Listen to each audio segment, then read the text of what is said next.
Hello everyone, আসসালামু আলাইকুম। কি অবস্থা সবার? তোমাদের 10 মিনিট স্কুলের বৃত্তি পরীক্ষার প্রস্তুতি কোর্সের আজকের ক্লাসে সবাইকে স্বাগত জানাচ্ছি। আমি তোমাদের সৌরভ ভাইয়া তোমাদের মাঝে চলে এসেছি আজকে আবারও বিজিএস এর ক্লাস নিয়ে। বিজিএস এর প্রিপারেশনটা তো বৃত্তি পরীক্ষার জন্য কতটা গুরুত্বপূর্ণ সবাই জানো। আজকে এই ক্লাসে আমরা হচ্ছে তোমাদের চ্যাপ্টার 5, 6 এবং 7 এই তিনটা চ্যাপ্টারের যত ধরনের গাইডলাইন আছে সবগুলো দিয়ে দিব। ওকে, সো এখন তোমরা আমার সাথে কারা কারা যুক্ত হয়ে গিয়েছো দ্রুত কমেন্ট সেকশনে জানিয়ে দাও, এবং একই সাথে আমাদের বন্ধুরা যারা হচ্ছে দেখা গিয়েছে যে ঘুমিয়ে পড়েছে তাদেরকে দ্রুত মেনশন দিয়ে জাগিয়ে তোলো যে ভাইয়ার ক্লাস শুরু হয়ে যাচ্ছে, প্রিপারেশন যেন আমরা ঠিকঠাক মতো নিতে পারি। ওকে, সো দ্রুত দ্রুত জানাও দেখি কারা কারা আছো আমার সাথে যুক্ত। সাইকাকে দেখতে পাচ্ছি, জারিন আছো আমাদের সাথে, মোহাম্মদ মনসুর আলী আছো আমাদের সাথে, শিকদার আছো, শিভা আছো আমাদের সাথে, রুবা আছো, খাদিজা আছো আমাদের সাথে দেখতে পাচ্ছি, পারুল আছো। সো অনেকেই সালাম দিচ্ছ, যারা যারা সালাম দিচ্ছ সবাইকে ওয়ালাইকুম আসসালাম। আপনি কেমন আছেন ভাইয়া? আলহামদুলিল্লাহ আমি ভালো আছি, আশা করি তোমরাও সবাই ভালো আছো। এদিকে সারিকাকে দেখতে পাচ্ছি, তানভীর আছো দেখতে পাচ্ছি, তাসকিনা আছো, রোহিত আছো আমাদের সাথে, হামিদা আছো, তাসনোভা ওরিন হাই লিখেছো, হ্যালো তাসনোভা। সাইকা আছো, নুসাইবা আছো, তারপর পারুল আছো, মাহবুর আছো রাজশাহী থেকে। ওকে, সো আজকের এই বৃত্তি পরীক্ষার প্রস্তুতি কোর্সে আমরা আগেই বলে দিয়েছি যে আমরা তিনটা চ্যাপ্টার নিয়ে আলোচনা করব। সো ফার্স্টে যে চ্যাপ্টারটা হচ্ছে এটা হচ্ছে আমাদের পঞ্চম অধ্যায়, অধ্যায় 5, বাংলাদেশের রাষ্ট্র ব্যবস্থা। ঠিক আছে, সো এখন এই চ্যাপ্টারটা কিন্তু খুবই গুরুত্বপূর্ণ ভাইয়া, বুঝতে পেরেছ? এই চ্যাপ্টারটা হচ্ছে খুবই গুরুত্বপূর্ণ। কেন? কারণ হচ্ছে এই চ্যাপ্টার থেকে কিন্তু সিকিউ আসার সম্ভাবনা অনেক বেশি। সো এই তিনটা চ্যাপ্টারে কিন্তু যথেষ্ট পরিমাণে গুরুত্বপূর্ণ। ঠিক আছে, এই তিনটা চ্যাপ্টারই হচ্ছে যথেষ্ট পরিমাণে গুরুত্বপূর্ণ। সো যদি একটু মনোযোগ দিয়ে না পড়ো সেই ক্ষেত্রে কিন্তু অনেকগুলো মার্কস এখান থেকে ছুটে যাবে। ঠিক আছে, সো এই কারণে আজকের ক্লাসটা হচ্ছে খুবই ইম্পর্টেন্ট, খুবই খুবই খুবই ইম্পর্টেন্ট। সো এর আগের ক্লাসগুলো তো ইম্পর্টেন্ট ছিল, বাট আজকেরটা আরো বেশি ইম্পর্টেন্ট কারণ এখান থেকে ম্যাক্সিমাম প্রশ্ন তুমি পাবা। ওকে, আচ্ছা, সো প্রথম কাজটা কি হবে? প্রথম কাজটা হচ্ছে আগে বলেছি যে একা একা তো আমরা প্রিপারেশন নিব না, তোমাদের বন্ধুদেরকে দ্রুত কমেন্টে মেনশন দাও, সবার কমেন্ট দেখতে পাচ্ছি, এবং একই সাথে ক্লাসটা শেয়ার করে রাখো, যেহেতু ইম্পর্টেন্ট একটা ক্লাস, পরের জন্য আবার রিভিশন দিতে এই ক্লাসটা চেক করতে পারো। ঠিক আছে, তো শেয়ার করে ডান লিখো এবং বন্ধুদেরকে মেনশন দাও, সেটাও আমি দেখছি। ওকে, চিটাং থেকে আমাদের সাথে শিবা আছো, তারপর আরসান আছো। আর কেমন আছেন ভাই? আলহামদুলিল্লাহ ভালো আছি। আচ্ছা হ্যাঁ, ট্রিক্স শিখাই দিয়ে রাফিয়া বলছে, অবশ্যই ট্রিক্স শিখাই দেবো, কোনো সমস্যা নেই। তো আমরা শুরু করি ধীরে ধীরে, ঠিক আছে, ধীরে ধীরে শুরু করি আমরা। সো ফার্স্টেই যে আমরা অধ্যায়টা নিয়ে আলোচনা করবো চ্যাপ্টার 5, বাংলাদেশ রাষ্ট্র ও সরকার ব্যবস্থা। সো এইখানে তোমাদেরকে একটা কাজ করতে হবে, আগেই বলেছি যে তোমাদের সাথে সবসময় থাকতে হবে কি, সাথে সবসময় থাকতে হবে হচ্ছে বই, মেইন বই এবং খাতা। ঠিক আছে, সো এই দুইটা জিনিস সবাই বের করে ফেলো, মেইন বই এবং খাতা, এই দুইটা জিনিস দ্রুত সবাই বের করে ফেলো। ভেরি গুড, যারা যারা শেয়ার করেছো। সো আমার সাথেও মেইন বই আছে, এই যে চ্যাপ্টার 5, খুব সম্ভবত page number 49, yes 49, page number হচ্ছে 49 বইয়ের। সো বইটাও বের করে ফেলো এবং একই সাথে কি করবা, খাতা বের করে ফেলো, যেন হচ্ছে নোটগুলো লিখতে পারো। ওকে, তো শুরু করি আমরা। ফার্স্ট যে কোয়েশ্চেনটা তোমাদের জন্য নিয়ে আসছি, ওকে, কোয়েশ্চেন বলার আগে আমার পরিচয়টা জেনে নাও। সো আমি হচ্ছে তোমাদের সৌরভ ভাইয়া, তোমাদেরকে হচ্ছে বাংলা এবং বিজিএস পড়িয়ে থাকি। সো তোমাদের এই জার্নিতে আমি হচ্ছে বিজিএস পুরোটা হচ্ছে কভার করব। আমি পড়াশোনা করছি ঢাকা বিশ্ববিদ্যালয়ে। সো এর চাইতে বেশি না জানলেও হবে, আপাতত আমরা পড়াশোনায় চলে যাই। ঠিক আছে, সো ফার্স্ট যে কোয়েশ্চেনটা, রাষ্ট্রের অপরিহার্য মৌলিক উপাদান। দেখো, মৌলিক অপরিহার্য মানে হচ্ছে যে এই দুইটা জিনিস ছাড়া আমরা কি, আমরা হচ্ছে রাষ্ট্র গঠন করতে পারবো না। দুইটা বলতে অপরিহার্য মৌলিক, ঠিক আছে, এই দুইটার কথা বলছি। এখন এই অপরিহার্য মৌলিক উপাদান কয়টা অ্যাকচুয়ালি? 6টা, 2টা, 3টা, 4টা, কয়টা? রাষ্ট্রের অপরিহার্য মৌলিক উপাদান কয়টা? সো এই মৌলিক উপাদানগুলো নিয়ে কিন্তু তোমাদের এমসিকিউ যেমন আসতে পারে, একই সাথে তোমাদের কি শর্ট কোশ্চেনে কিন্তু আসতে পারে। সবাই বলছে 4টা, ভেরি গুড। সো একটু বইয়ে যাই, চলো। বইয়ের শুরুতেই কিন্তু লেখা আছে যে দেখো প্রথম লাইন কি লেখা আছে, রাষ্ট্রের রাষ্ট্রের 4টি মৌলিক উপাদানে একটা হচ্ছে সরকার। ঠিক আছে, অপরিহার্য 4টা মৌলিক উপাদান। সো 4টা উপাদান তো সবাই তোমাদের পড়ে আসছো, কেউ কি বলতে পারবা? বলতে পারবা? কেউ কি বলতে পারবা? দেখি 4টা কার কার মনে আছে।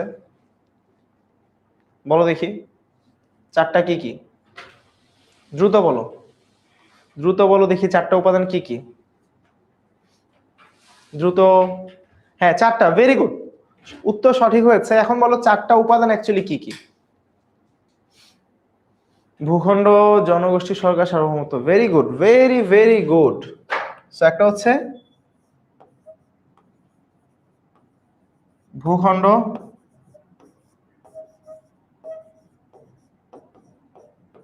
জনসংখ্যা বা জনগণ অ্যাকচুয়ালি,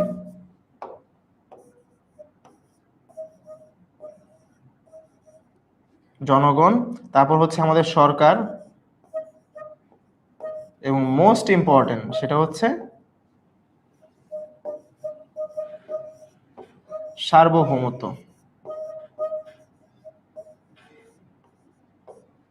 ঠিক আছে, এই চারটা উপাদান। সো এই উপাদানগুলোর মধ্যে এখন আজকে আমরা জানবো হচ্ছে সরকার সম্পর্কে। ঠিক আছে, সরকার, তো সরকার ব্যবস্থা। সো এই জায়গায় তোমরা সবাই সঠিক উত্তর দিয়েছো, ভেরি গুড। সো এখন এই যে সরকারের কথা বলা হচ্ছে, সরকার অ্যাকচুয়ালি কি, ঠিক আছে, সরকার জিনিসটা কি, সেই জায়গা থেকে একটা প্রশ্ন আসে যে রাষ্ট্রের মূল চালিকা শক্তি কোনটা। অনেকগুলো বোর্ডে প্রশ্ন চলে আসছে, দেখছো তো। সো রাষ্ট্রের মূল উপাদান কোনটা, এটা উত্তর সবাই পারবা আশা করি। ঠিক আছে, সবাই পারবা। দেখি দ্রুত বলো দেখি, 2 এর সি, সরকার। ওকে, সো এখন একটা কি আসে, একটা প্রশ্ন আসে যে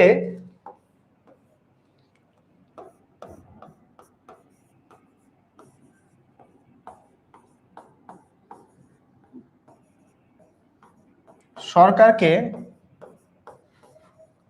কেন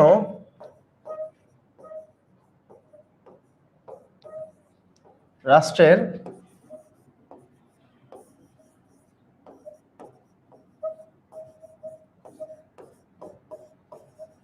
মূল চালিকা শক্তি বলা হয়। ঠিক আছে, সো রাষ্ট্রের যে কর্মকাণ্ডগুলো আছে এগুলা ঠিকঠাক ভাবে পরিচালনা করার জন্য আমাদের কাদেরকে দরকার, সরকারকে দরকার। তারাই আইন শৃঙ্খলা নিয়ন্ত্রণ করবে। এর পাশাপাশি অন্যান্য যে বিষয়গুলো আছে সেগুলো তারা নিয়মতান্ত্রিক ওয়েতে হচ্ছে কি পরিচালনা করবে। এই কারণে সরকারই হচ্ছে বেসিক্যালি রাষ্ট্রের মূল চালিকা শক্তি, যারা হচ্ছে রাষ্ট্রটাকে চালাবে। ঠিক আছে, তো সঠিক উত্তর হচ্ছে অপশন সি, সরকার। ওকে, অপশন সি, সরকার। ওকে, সো এখন পরের যে প্রশ্নটা, এই যে সরকার, ঠিক আছে, সরকারের তো অনেকগুলা ভাগ আছে। ঠিক আছে, সরকারের অনেকগুলা ভাগ আছে। সো তোমরা যেটা করবা, শুরুতে একটু বইটা বের করে ফেলো তো। দেখো এই যে বই, বইয়ের মধ্যে ভাইয়া দেখো সরকারের অনেকগুলা ভাগ পাবা। এই চার্টটা একটু ভালো মতো দেখবা। ঠিক আছে, এই চার্টটা একটু ভালো মতো দেখবা। চার্টটা হচ্ছে ইম্পর্টেন্ট। ওকে, চার্টটা ইম্পর্টেন্ট। সো এই চার্টটা একটু সবাই ভালো মতো দেখবা যে সরকারকে আমরা, সরকার বেসিক্যালি কিভাবে গঠিত হতে পারে। একটা হচ্ছে গণতান্ত্রিক পদ্ধতিতে, একটা হচ্ছে একনায়কতান্ত্রিক হচ্ছে পদ্ধতিতে। যে একনায়কতান্ত্রিক হলে কি হবে, যে আমরা ধরো একজনই আসবে, তার মন মতো সবকিছু হবে। বাট গণতান্ত্রিক পদ্ধতিতে সরকার গঠিত হলে অ্যাকচুয়ালি দেশের অধিকাংশ মানুষের মতামতের ভিত্তিতে সরকারটা গঠিত হবে। সো এই যে সরকার গঠিত হলো, এখন এই গণতন্ত্রকে আবার কয়েকটা ভাগে আমরা ভাগ করছি। সো এই চার্টটা হচ্ছে একটু ইম্পর্টেন্ট ভাইয়া। ওকে, এই চার্টটা হচ্ছে ইম্পর্টেন্ট। ঠিক আছে,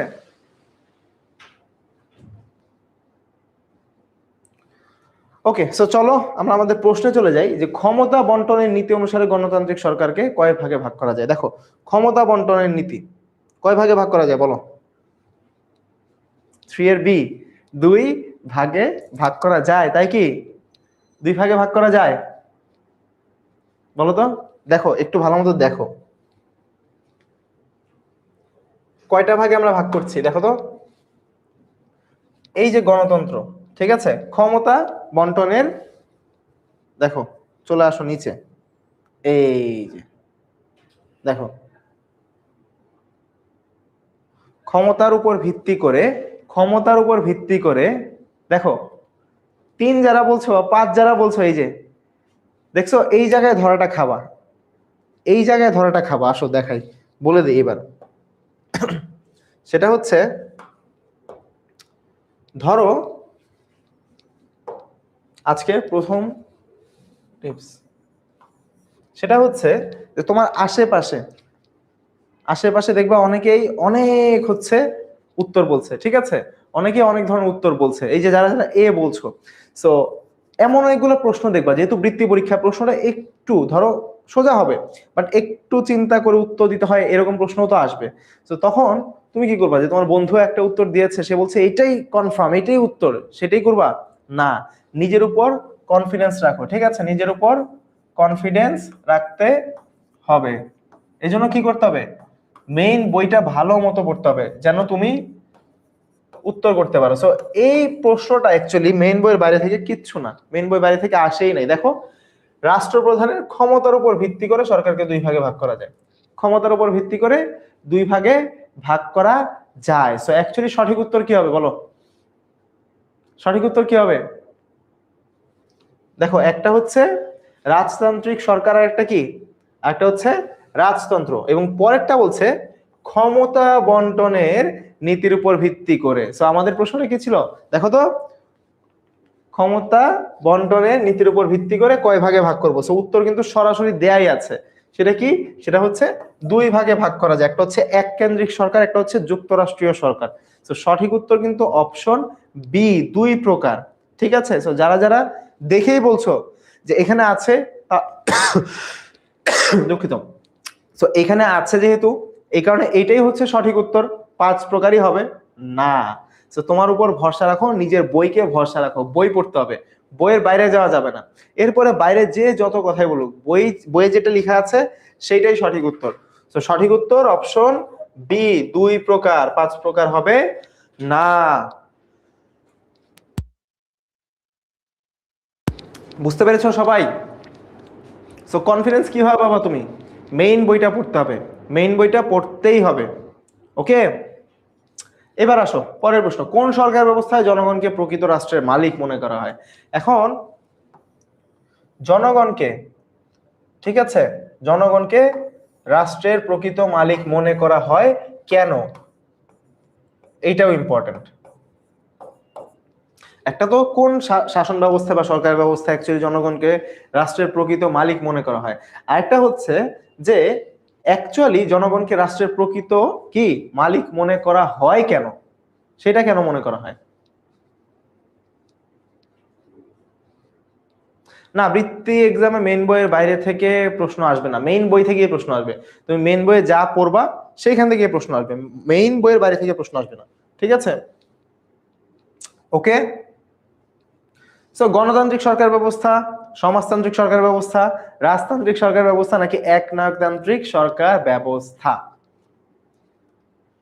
অবশ্যই জমিলা প্রশ্ন করেছে, বই পড়লে কি কমন পড়বে, বইয়ের বাইরে থেকে প্রশ্ন হবেই না। সো বই পড়লেই তুমি ফুল 100 মার্কস, 100 মার্কস তো অ্যাকচুয়ালি এই সাবজেক্টের না, 50, এখানে 100 মার্কস হচ্ছে তোমার অন্যান্য যে সাবজেক্টগুলো আছে প্রত্যেকটাতে কমন পাবা, ঠিক আছে। সো বই পড়লে এখানে যে 50 মার্কস আছে, একদম নিশ্চিন্তে তুমি হচ্ছে এখানে ফুল কমন পাবা, ঠিক আছে। ওকে, সো সঠিক উত্তর কি হবে, সঠিক উত্তর অপশন এ, গণতান্ত্রিক সরকার ব্যবস্থা। এখন প্রশ্ন হচ্ছে কেন ভাইয়া, কেন আমি সরকার, এই যে আমাদের যে জনগণ তাদেরকে মালিক বলবো, যারা ক্ষমতা যাবে তারাই তো মালিক হওয়ার কথা, তাই না?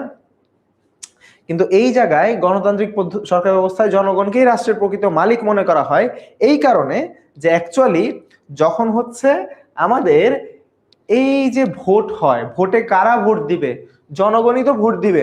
সো জনগণ যদি মনে করে যে হচ্ছে ওই লোকটা খারাপ, ওকে ভোট দিব না, সো তো পাওয়ারে যেতে পারবেই না, তাই না? সো অ্যাকচুয়াল পাওয়ারটা কার হাতে, জনগণের হাতে, জনগণ ভোট দিবে, তার ওই পাওয়ারের ভিত্তিতেই হচ্ছে কি একজন মানুষ হচ্ছে ক্ষমতায় যাবে। সো অ্যাকচুয়াল পাওয়ারটা হচ্ছে জনগণের। যেমন হচ্ছে ধরো ওই যে বলে না যে কোচ কখনো মাঠে নামে না, কোচ হচ্ছে খেলায়, ওই রকম যে হচ্ছে কোচ অ্যাকচুয়ালি সবকিছু ট্যাকটিক, তার হাতে সব পাওয়ার থাকে, সে সবকিছু শিখায় দেয়। সো ওই রকম জনগণ হচ্ছে জনগণের হাতে সব পাওয়ার, সে হচ্ছে সেটা কি করে, সে আরেকজনকে দেয় যে দেশ যেন কি, যে যোগ্য সে ভালো মতো দেশটা চালাতে পারে। ওকে, বুঝতে পেরেছো? ওকে, তো চলো পরের প্রশ্নে যাই। সরকারের সকল ক্ষমতা জনগণ কর্তৃক নিয়ন্ত্রিত, এটা কোন সরকার ব্যবস্থার ক্ষেত্রে প্রযোজ্য? উত্তরটা সবারই পারার কথা। সমাজতন্ত্র, একনায়কতন্ত্র, গণতন্ত্র, রাজতন্ত্র, আমরা এইমাত্রই পড়েছি। বলো তো, সরকারের সকল ক্ষমতা জনগণ কর্তৃক নিয়ন্ত্রিত, এটি কোন সরকার ব্যবস্থার ক্ষেত্রে প্রযোজ্য? এটি কোন সরকার ব্যবস্থার ক্ষেত্রে প্রযোজ্য? বলো দেখি, দ্রুত বলো দেখি।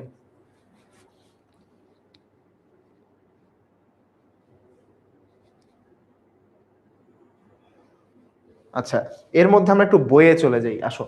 সো বইয়ের, আবারও বলছি, বইয়ের এই যে পার্টগুলা কয় ভাগে ভাগ করা যায়, এইগুলা কিন্তু খুবই ইম্পর্টেন্ট, সবাই একটু ভালো মতো দেখবা।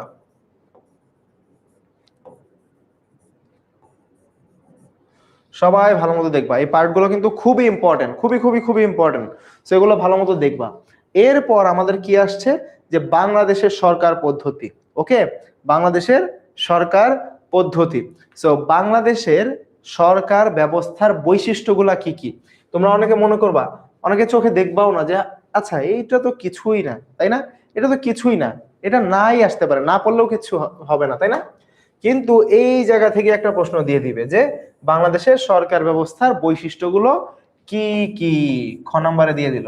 তখন বলবা বইয়ে তো নাই, কিন্তু বইয়ে যে এত সুন্দর করে ছক আকারে দেয়া, তুমি দেখবাও না তখন। ঠিক আছে, তো বইটা দাগ দিয়ে রাখো, খুবই ইম্পর্টেন্ট একটা জিনিস। এখন বলো এটা উত্তর কি হবে? সবাই জানো 5 এর সি হবে। গণতান্ত্রিক সরকার ব্যবস্থা কি, ক্ষমতা অ্যাকচুয়ালি জনগণের হাতে নিয়ন্ত্রিত থাকে। ওকে,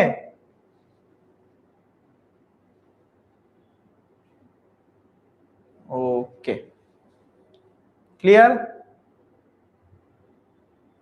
চলো তাহলে সামনের দিকে আগাই।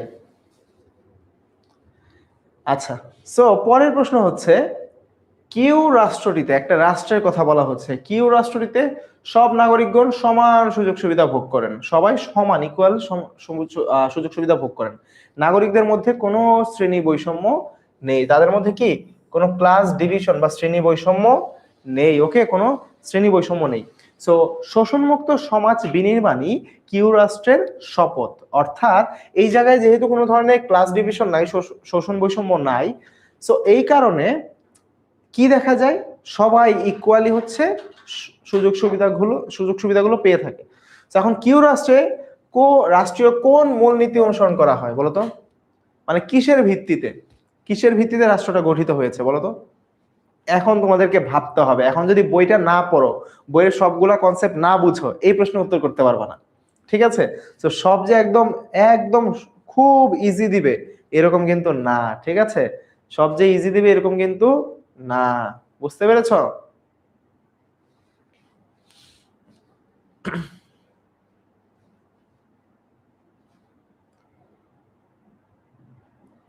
ওকে, সো প্রথম অপশন হচ্ছে জাতীয়তাবাদ, অপশন বি হচ্ছে সমাজতন্ত্র, অপশন সি হচ্ছে গণতন্ত্র, অপশন ডি হচ্ছে ধর্মনিরপেক্ষতা।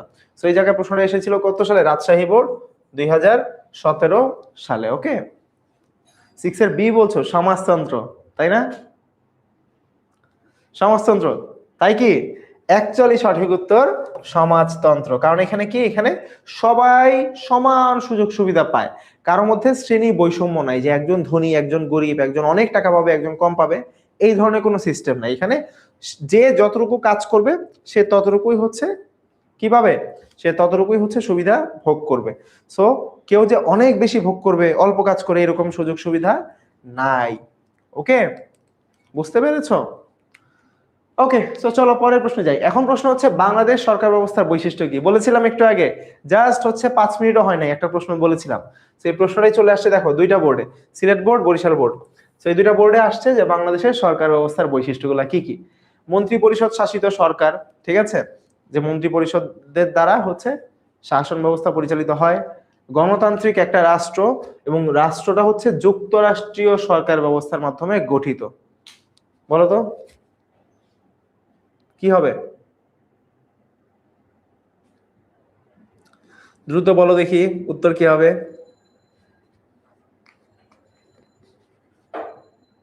দ্রুত দেখি। 7 এর এ বলছো 1 ও 2, অর্থাৎ তোমরা বলছো যে যুক্তরাষ্ট্রীয় সরকার ব্যবস্থায় গঠিত, এটা হবে না? শিওর? সালমা বলছো অপশন বি, তুমি বলছো 1 ও 3, 2 নম্বর অপশন হবে না, অর্থাৎ গণতান্ত্রিক রাষ্ট্র না বাংলাদেশ, তাই কি?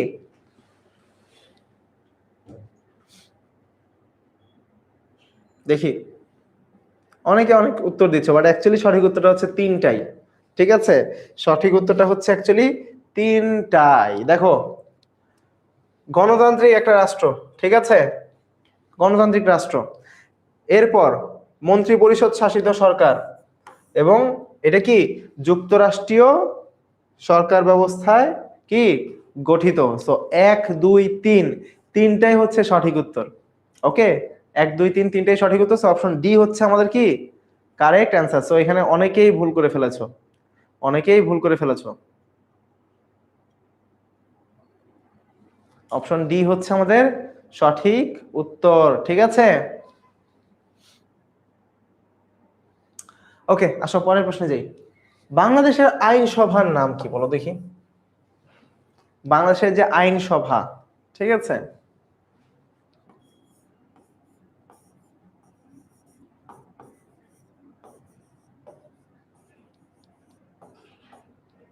আইনসভা কি জিনিস? সভা মানে কি একটা বৈঠক।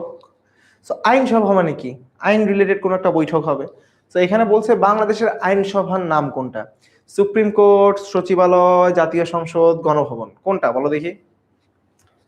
বাংলাদেশের আইনসভার নাম কি? আমি আগের দিনও বলেছি, সৃজনশীল তোমাদের হচ্ছে পৃষ্ঠা ভরে লিখলেই হবে না। একজন প্রশ্ন করেছো, ইউটিউবে দেখলাম একজন প্রশ্ন করেছো যে সৃজনশীল কয় পেজ লিখতে হবে, পেজ ভরে লিখলেই হবে না ভাইয়া, ঠিক আছে, বুঝতে পেরেছো?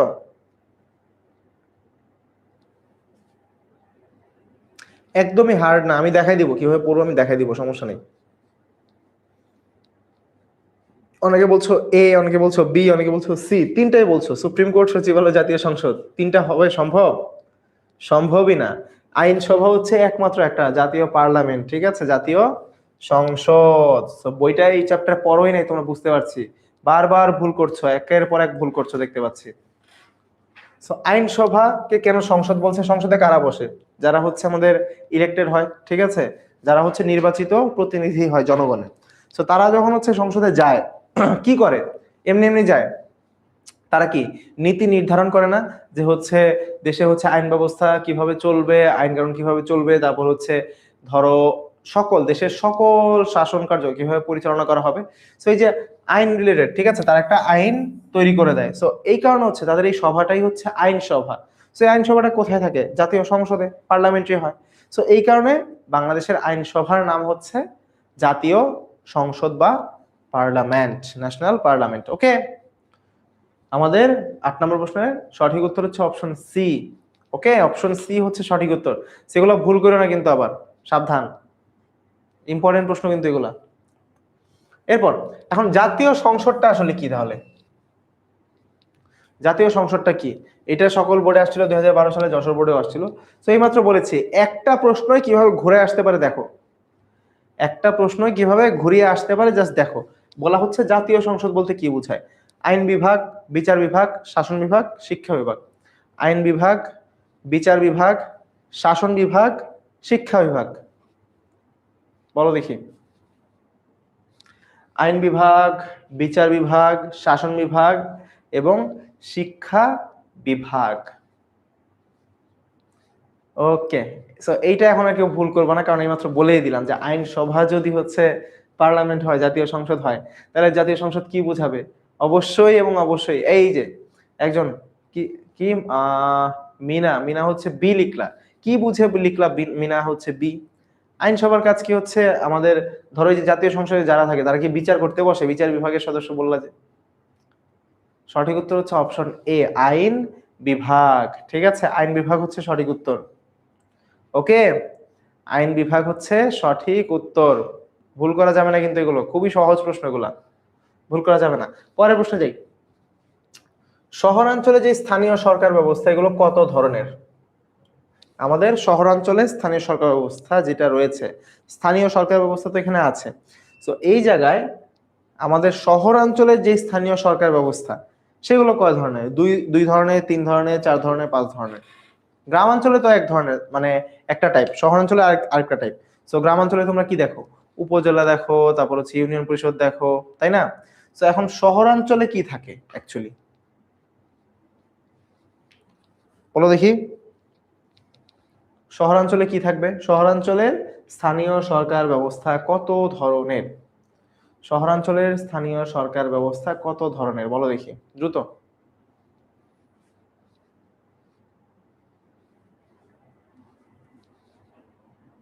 দ্রুত দ্রুত দেখি দ্রুত।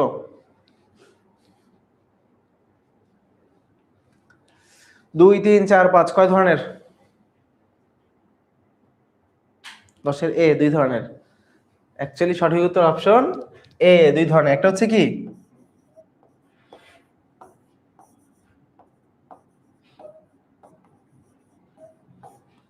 পৌরসভা, একটা কি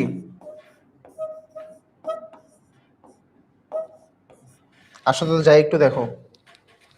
তোমরা মনে করতে পারো যে এগুলো কোত্থেকে চলে আসছে, অনেকের কাছে মনে হচ্ছে তাই না যে এগুলো কোথা থেকে চলে আসছে জানি, এগুলো তো মনে হয় নাই, কিন্তু অ্যাকচুয়ালি এইগুলাই তোমাদের বইয়ে কিন্তু আছে। ঠিক আছে, এই যে শহরাঞ্চল দেখো পৌরসভা, সিটি কর্পোরেশন, একদম ছকগুলা ভালো মতো পড়তে হবে, ভালো মতো।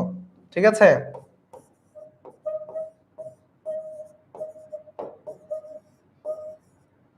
ওকে আসো এবার তাহলে শর্ট কোয়েশ্চেন কয়েকটা দেখি। যে একনায়কতন্ত্র নিয়ে আমরা কথা বললাম, সো ওই যে একনায়কতন্ত্রের কথা বললাম, এখন একনায়কতন্ত্রের বৈশিষ্ট্যগুলো অ্যাকচুয়ালি কি কি, তাই না? একনায়কতন্ত্রের বৈশিষ্ট্যগুলো কি কি, এখান থেকে প্রশ্ন আসতে পারে একনায়কতন্ত্রের বৈশিষ্ট্যগুলা কি কি। সো এখানে কি থাকে, যেহেতু একজনের হাতে ক্ষমতা কেন্দ্রীভূত থাকে, সে যা ইচ্ছা তাই করতে পারে, তাকে কেউ তার মধ্যে কোনো ধরনের জবাবদিহিতা নাই, সে চাইলে খারাপ কাজও করতে পারে, কেউ এসে তাকে বলবে না যে তুমি কেন খারাপ কাজটা করেছো, সে তার যা মন চায় তাই উত্তর দিবে। বুঝতে পেরেছো? এবং এই জায়গায় কোনো স্বচ্ছতা থাকে না, যেহেতু তার যা খুশি সে তাই করবে, কোনো ধরনের স্বচ্ছতা কিন্তু থাকবে না। সেটা নোট করে নাও, একনায়কতন্ত্রের বৈশিষ্ট্য। ঠিক আছে, এই যে আমাদের একনায়কতন্ত্রের বৈশিষ্ট্য, তারপর আবার গণতন্ত্রের বৈশিষ্ট্য,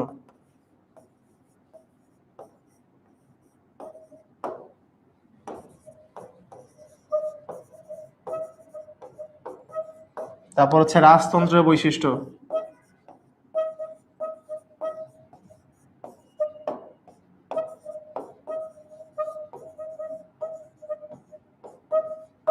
তারপর হচ্ছে আমাদের সমাজতন্ত্রের বৈশিষ্ট্য।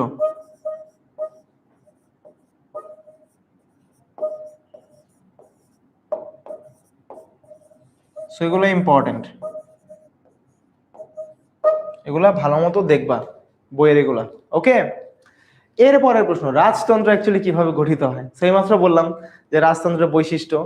ঠিক আছে, তো রাজতন্ত্রের যেহেতু বৈশিষ্ট্যগুলো জানতে হবে, এই কারণে বলেছি হাসিনা বেগম যে নোট করার সময়, এখন তো হচ্ছে তুমি বসে বসে নোট সুন্দর করে নোট করতে পারবা না। ঠিক আছে, এখন যেটা করতে হবে ভালো মতো দেখো, আর শর্টে হচ্ছে জাস্ট একটা দুইটা ওয়ার্ড লিখে রাখো। তুমি যেটা করবা ক্লাসটা শেয়ার করে রাখো, যেন ক্লাস শেষে আবার বসতে পারো এটা নিয়ে, 2বার পড়া হলে একদম ফুল কমপ্লিট হয়ে যাবে। ঠিক আছে, সো রাজতন্ত্র কিভাবে গঠিত হয় ভাইয়া? বলা হচ্ছে রাজতন্ত্র গঠিত হয় উত্তরাধিকার সূত্রে। সো প্রথম লাইনটি লিখবো উত্তরাধিকার সূত্রে। তো এখন রাজ পরিবারের যারা উত্তরাধিকারী আছে তারাই হচ্ছে রাজ্য পরিচালনার দায়িত্ব পান, তারা হচ্ছে সরাসরি হচ্ছে, ঠিক আছে, সরাসরি হচ্ছে কি রাজ্য পরিচালনার দায়িত্বগুলো পেয়ে থাকেন। বাট বর্তমান যুগে এইটা অনেক কম দেখা যায়, বাট কম দেখা গেলেও কিছু কিছু জায়গায় ঐতিহ্য ধরে রাখার জন্য বেশ কয়েকটা দেশে এখনো নিয়মতান্ত্রিক রাজতন্ত্র চালু আছে। ওকে, বুঝতে পেরেছ? নিয়মতান্ত্রিক রাজতন্ত্র চালু আছে। ওকে,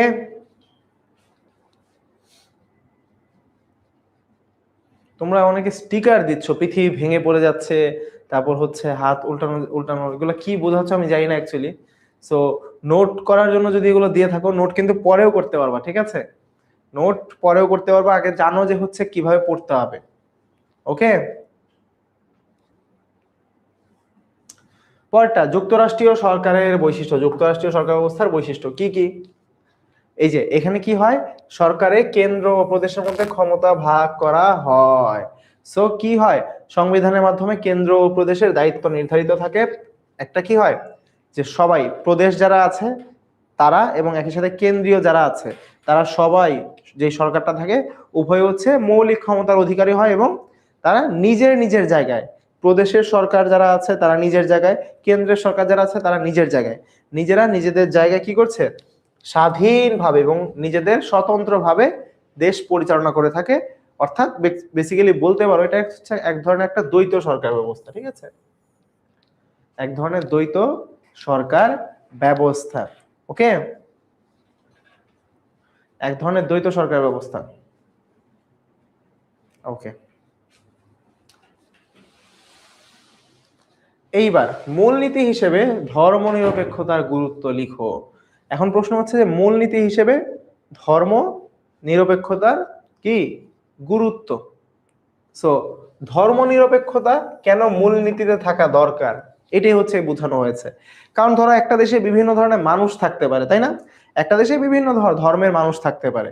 সো বিভিন্ন ধর্মের মানুষ যদি থাকে, সেই ক্ষেত্রে তুমি যদি কি করো যে হচ্ছে শুধুমাত্র একটা ধর্মকে হচ্ছে কি প্রায়োরিটি দাও, তখন কি অন্য ধর্মের মানুষ যারা থাকবে তারা তো হচ্ছে ওই দেশে ভালো মতো কি মানে থাকতে পারবে না, লাইফ লিড করতে পারবে না। এই কারণে কি বলা হচ্ছে, এই কারণে বলা হচ্ছে কি যে আমাদের ধর্ম নিরপেক্ষতা থাকা উচিত, যে একটা দেশে যে যেই ধর্মই পালন করতে চাক না কেন তাকে সেই ধর্ম পালন করতে দিতে হবে। তো এটাই হচ্ছে ধর্ম নিরপেক্ষতা। এই কারণে বলা হচ্ছে ধর্ম নিরপেক্ষতা হচ্ছে কি মূলনীতিতে, রাষ্ট্রের যে মূলনীতি, রাষ্ট্র পরিচালনা করা হয় মূলনীতির ভিত্তিতে। তো সেই যে মূলনীতিগুলা, সেইগুলাতে হচ্ছে আমাদের ধর্ম নিরপেক্ষতা যোগ করা কি জরুরি বা হচ্ছে অত্যন্ত প্রয়োজনীয়। ওকে, বুঝতে পেরেছ? ভাইয়া নোট করা আবারও বলছি বারবার, এখন তো হচ্ছে তুমি যে কাজটা করবা এখন হচ্ছে প্রশ্নগুলা লিখে রাখো, ঠিক আছে? প্রশ্নগুলা লিখে রাখো, পরে সুন্দর করে হচ্ছে নোট করবা, ঠিক আছে? সুন্দর করে নোট করবা পরে। এরপরে সংবিধানকে রাষ্ট্র পরিচালনার মূল দলিল বলা হয় কেন? কেন বলা হবে যে রাষ্ট্র পরিচালনার মূল দলিল? ঠিক আছে, সো একটা জমির মালিক কে এটা বোঝার ওই কি দলিল।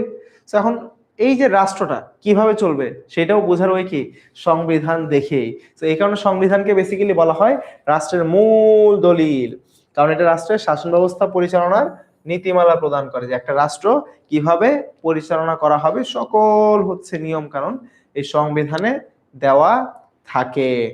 ওকে, বুঝতে পেরেছ? ক্লিয়ার? তো এই কারণে বলা হচ্ছে যে আমাদের সংবিধানকে রাষ্ট্র পরিচালনার মূল দলিল। এইবার আসো সৃজনশীল। সো এই সৃজনশীলের ক্ষেত্রে তোমাদের যে কাজটা করতে হবে, প্র্যাকটিস করতে হবে, আগেই বলেছিলাম, ঠিক আছে? সো প্রথম ধাপ, দ্বিতীয় ধাপ, তৃতীয় ধাপ, বুঝতেই পারছো সংবিধানের কথা বলা হচ্ছে। এবং খ নম্বরে বলা হচ্ছে এখানে কিছু বৈশিষ্ট্য দেয়া আছে। এখন প্রথম প্রশ্ন, এককেন্দ্রিক সরকার কাকে বলে জানো তোমরা? সরকারকে কেন রাষ্ট্রের মূল চালিকা শক্তি বলা হয় আমরা পড়ে ফেলেছি। উদ্দীপকের কয়ে বর্ণিত বিষয়টা কি বুঝতেই পারছো। ঘ নম্বরে বলা হচ্ছে উদ্দীপকের নির্দেশিত খ যেটা রয়েছে সেটা কি রাষ্ট্রীয় মূলনীতি স্পষ্টভাবে ফুটিয়ে তোলে কিনা। ঠিক আছে, তো সবগুলা উত্তরই কিন্তু একদম হুবহু বই থেকেই দিয়ে দেওয়া হয়েছে। ঠিক আছে, উত্তর এগুলা কি হুবহু বইয়েই তোমরা পাবা। সো এই কারণে প্রশ্নগুলোর উত্তর পেতে চাইলে বইটা অবশ্যই পড়তে হবে। ঠিক আছে, বুঝতে পেরেছ? প্রশ্নগুলোর উত্তর পারতে হলে অবশ্যই এবং অবশ্যই বইটা পড়তে হবে। এরপরের প্রশ্ন ঢাকা বোর্ড 2017 সালে আসছিল যে ইসাখালী গ্রামের বাসিন্দা রহমান সাহেব সম্প্রতি স্থানীয় সরকারের চেয়ারম্যান নির্বাচিত হন। এবছর ভয়াবহ বন্যা দেখা দিলে তিনি ক্ষতিগ্রস্তদের সাহায্য ও পুনর্বাসনের ব্যবস্থা করেন। বিবাদ নিষ্পত্তির মাধ্যমে তিনি এলাকার শান্তি ও সম্প্রীতি বজায় রাখার চেষ্টা করেন। তো বাংলাদেশের গ্রামাঞ্চলে স্থানীয় সরকার কাঠামো কয় স্তর বিশিষ্ট? এটা প্রশ্ন তোমরা দেখেছো ইতিমধ্যে। ঠিক আছে, এই যে গ্রামাঞ্চলে 3 স্তর বিশিষ্ট। সুশাসন বলতে কি বোঝায়? সুশাসন বলতে কি বোঝায় একদম সরাসরি কিন্তু হুবহু বইয়ের প্রশ্নগুলোই তুলে দিয়েছে। আবারও বলছি, যারা বইটা ভালো মতো পড়বা তাদের বৃত্তি পাওয়া কি অনেক অনেক অনেক সহজ হয়ে যাবে, কারণ প্রশ্ন উত্তর তোমরা তখন ভালো মতো করতে পারবা। ঠিক আছে, যে সুশাসন বলতে কি বোঝায় যে হচ্ছে রাষ্ট্রের যে শাসন কাঠামো রয়েছে বা হচ্ছে, আসো এই যে একদম শেষ পৃষ্ঠায় পেয়ে যাবা, এই যে সুশাসন। ঠিক আছে, এই যে সুশাসন একদম হুবহু লেখা আছে। আমি হচ্ছে আর রিপিট করছি না, যেহেতু একদম সরাসরি বইয়েই পাবা। তোমাদের এখন সময়ের অনেক গুরুত্ব, তো চলো দেরি না করে সরাসরি হচ্ছে পরের চ্যাপ্টারে চলে যাব। জাস্ট 2টা প্রশ্ন দেখিনি। রহমান সাহেব কোন ধরনের স্থানীয় সরকারের চেয়ারম্যান নির্বাচিত হয়েছেন? সো স্থানীয় সরকার ব্যবস্থা বলা হয়েছে, স্থানীয় সরকারের কিছু কাজ দেয়া হয়েছে যে বৈশিষ্ট্যগুলোর সাথে মিলবে, সেই সরকারটাই হচ্ছে এখানে বলা হচ্ছে যে স্থানীয় সরকারের সেই অঙ্গটাকে এখানে উল্লেখ করা হয়েছে। উদ্দীপকে উল্লেখিত কাজগুলো চেয়ারম্যান হিসেবে রহমান সাহেবের দায়িত্ব পালনে যথেষ্ট বলে মনে করো কি? সো অবশ্যই এই কয়েকটা কাজ যথেষ্ট হবে না, আরো অনেক কাজ আছে, তো সেই কাজগুলাই উল্লেখ করতে হবে। সো এখন আসো একটু বইটা দেখাই দিই, বই কি কি পড়বা। ঠিক আছে, সবকিছুই তো পড়তে হবে, বাট একটু গুছাই দিই তোমাদেরকে। সেটা হচ্ছে প্রথমত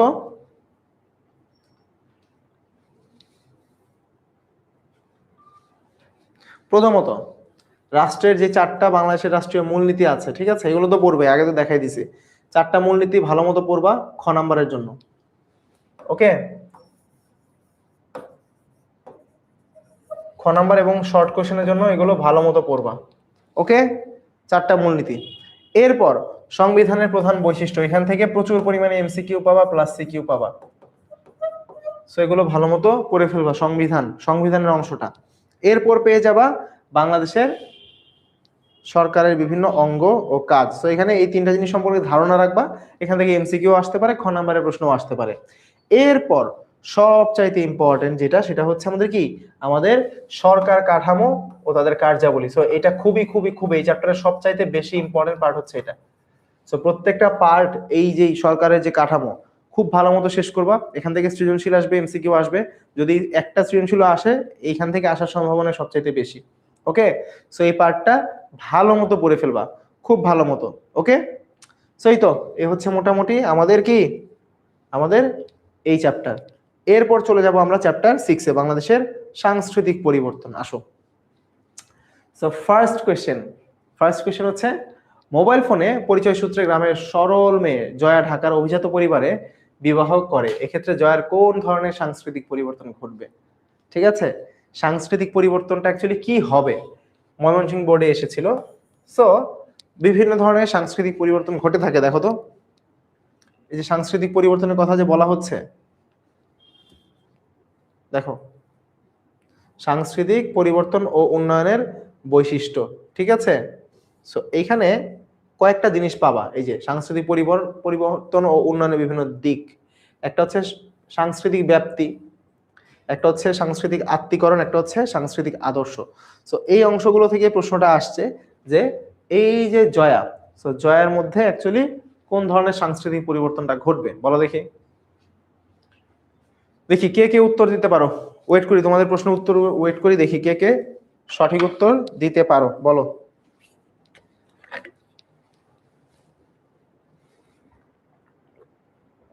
হ্যাঁ, চ্যাপ্টার 6 আমি জানি, খুবই ইজি। সো এখন বলো দেখি উত্তরটা কি।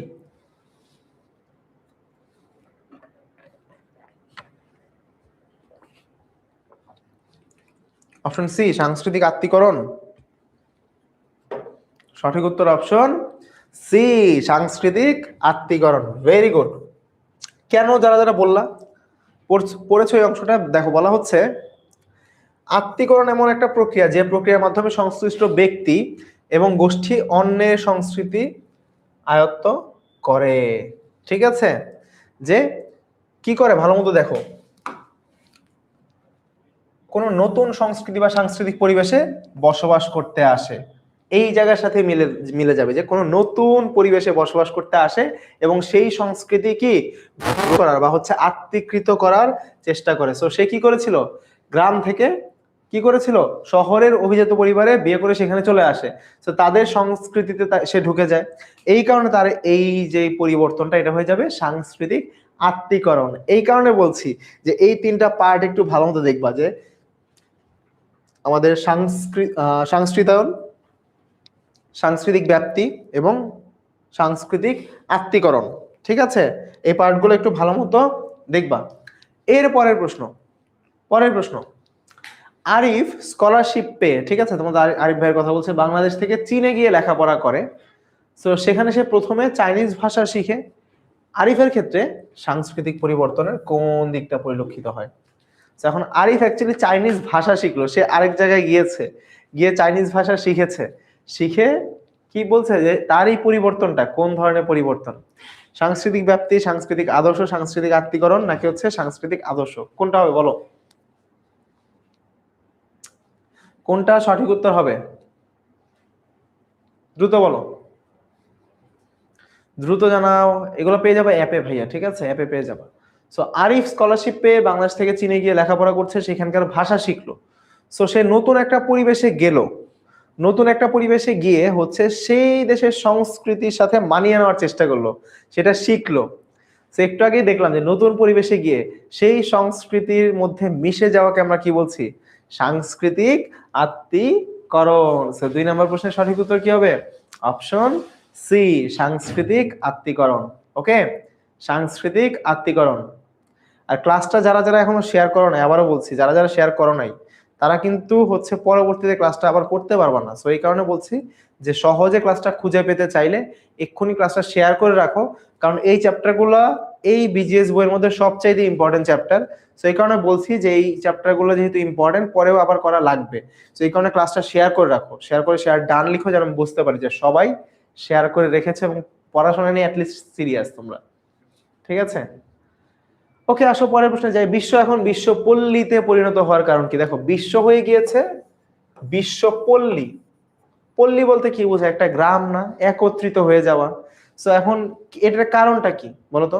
সামাজিকীকরণ, বিশ্বায়ন, শিল্পায়ন নাকি সংস্কৃতায়ন, কোনটা? বিশ্ব এখন বিশ্বপল্লীতে পরিণত হয়েছে কেন? কিসের জন্য? কিসের জন্য বিশ্ব এখন বিশ্বপল্লীতে পরিণত হয়েছে? দ্রুত বলো। বি বলছো বিশ্বায়নের কারণে। আচ্ছা, বিশ্ব এখন বিশ্বপল্লীতে পরিণত হয়েছে কেন? কারণ কি বলো দেখি, কারণটা কি? দ্রুত বলো। অনেকে বলছো অপশন ডি, সংস্কৃতায়নের কারণে। ওকে, দেখি। অনেকে বলছো বি, অনেকে বলছো ডি। বিভা হুট করে একটা অদ্ভুত রকমের প্রশ্ন করতে আসছে, দেখছো? যে কে কে বৃত্তি দিবা? এখানে সবাই বৃত্তি দেওয়ার জন্যই তো হচ্ছে পড়াশোনা করতে আসছে, তাই না? সো অদ্ভুত রকমের সে একটা প্রশ্ন করে ফেললো। যাই হোক, এবার বলো দেখি যে সঠিক উত্তরটা অ্যাকচুয়ালি কি হবে। সঠিক উত্তরটা অ্যাকচুয়ালি কি হবে?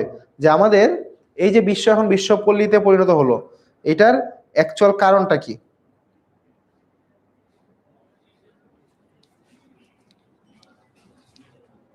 বি বলছো? সঠিক উত্তর অপশন বি, বিশ্বায়ন। যে হচ্ছে বিশ্ব এখন একদম গ্রামের মতো ছোট হয়ে গিয়েছে, এই কারণে বলা হচ্ছে কি বিশ্ব এখন বিশ্বপল্লীতে পরিণত হয়েছে, যার মূল কারণ হচ্ছে বিশ্বায়ন। এখন প্রশ্ন আসতে পারে বিশ্বায়ন বলতে কি বোঝায়?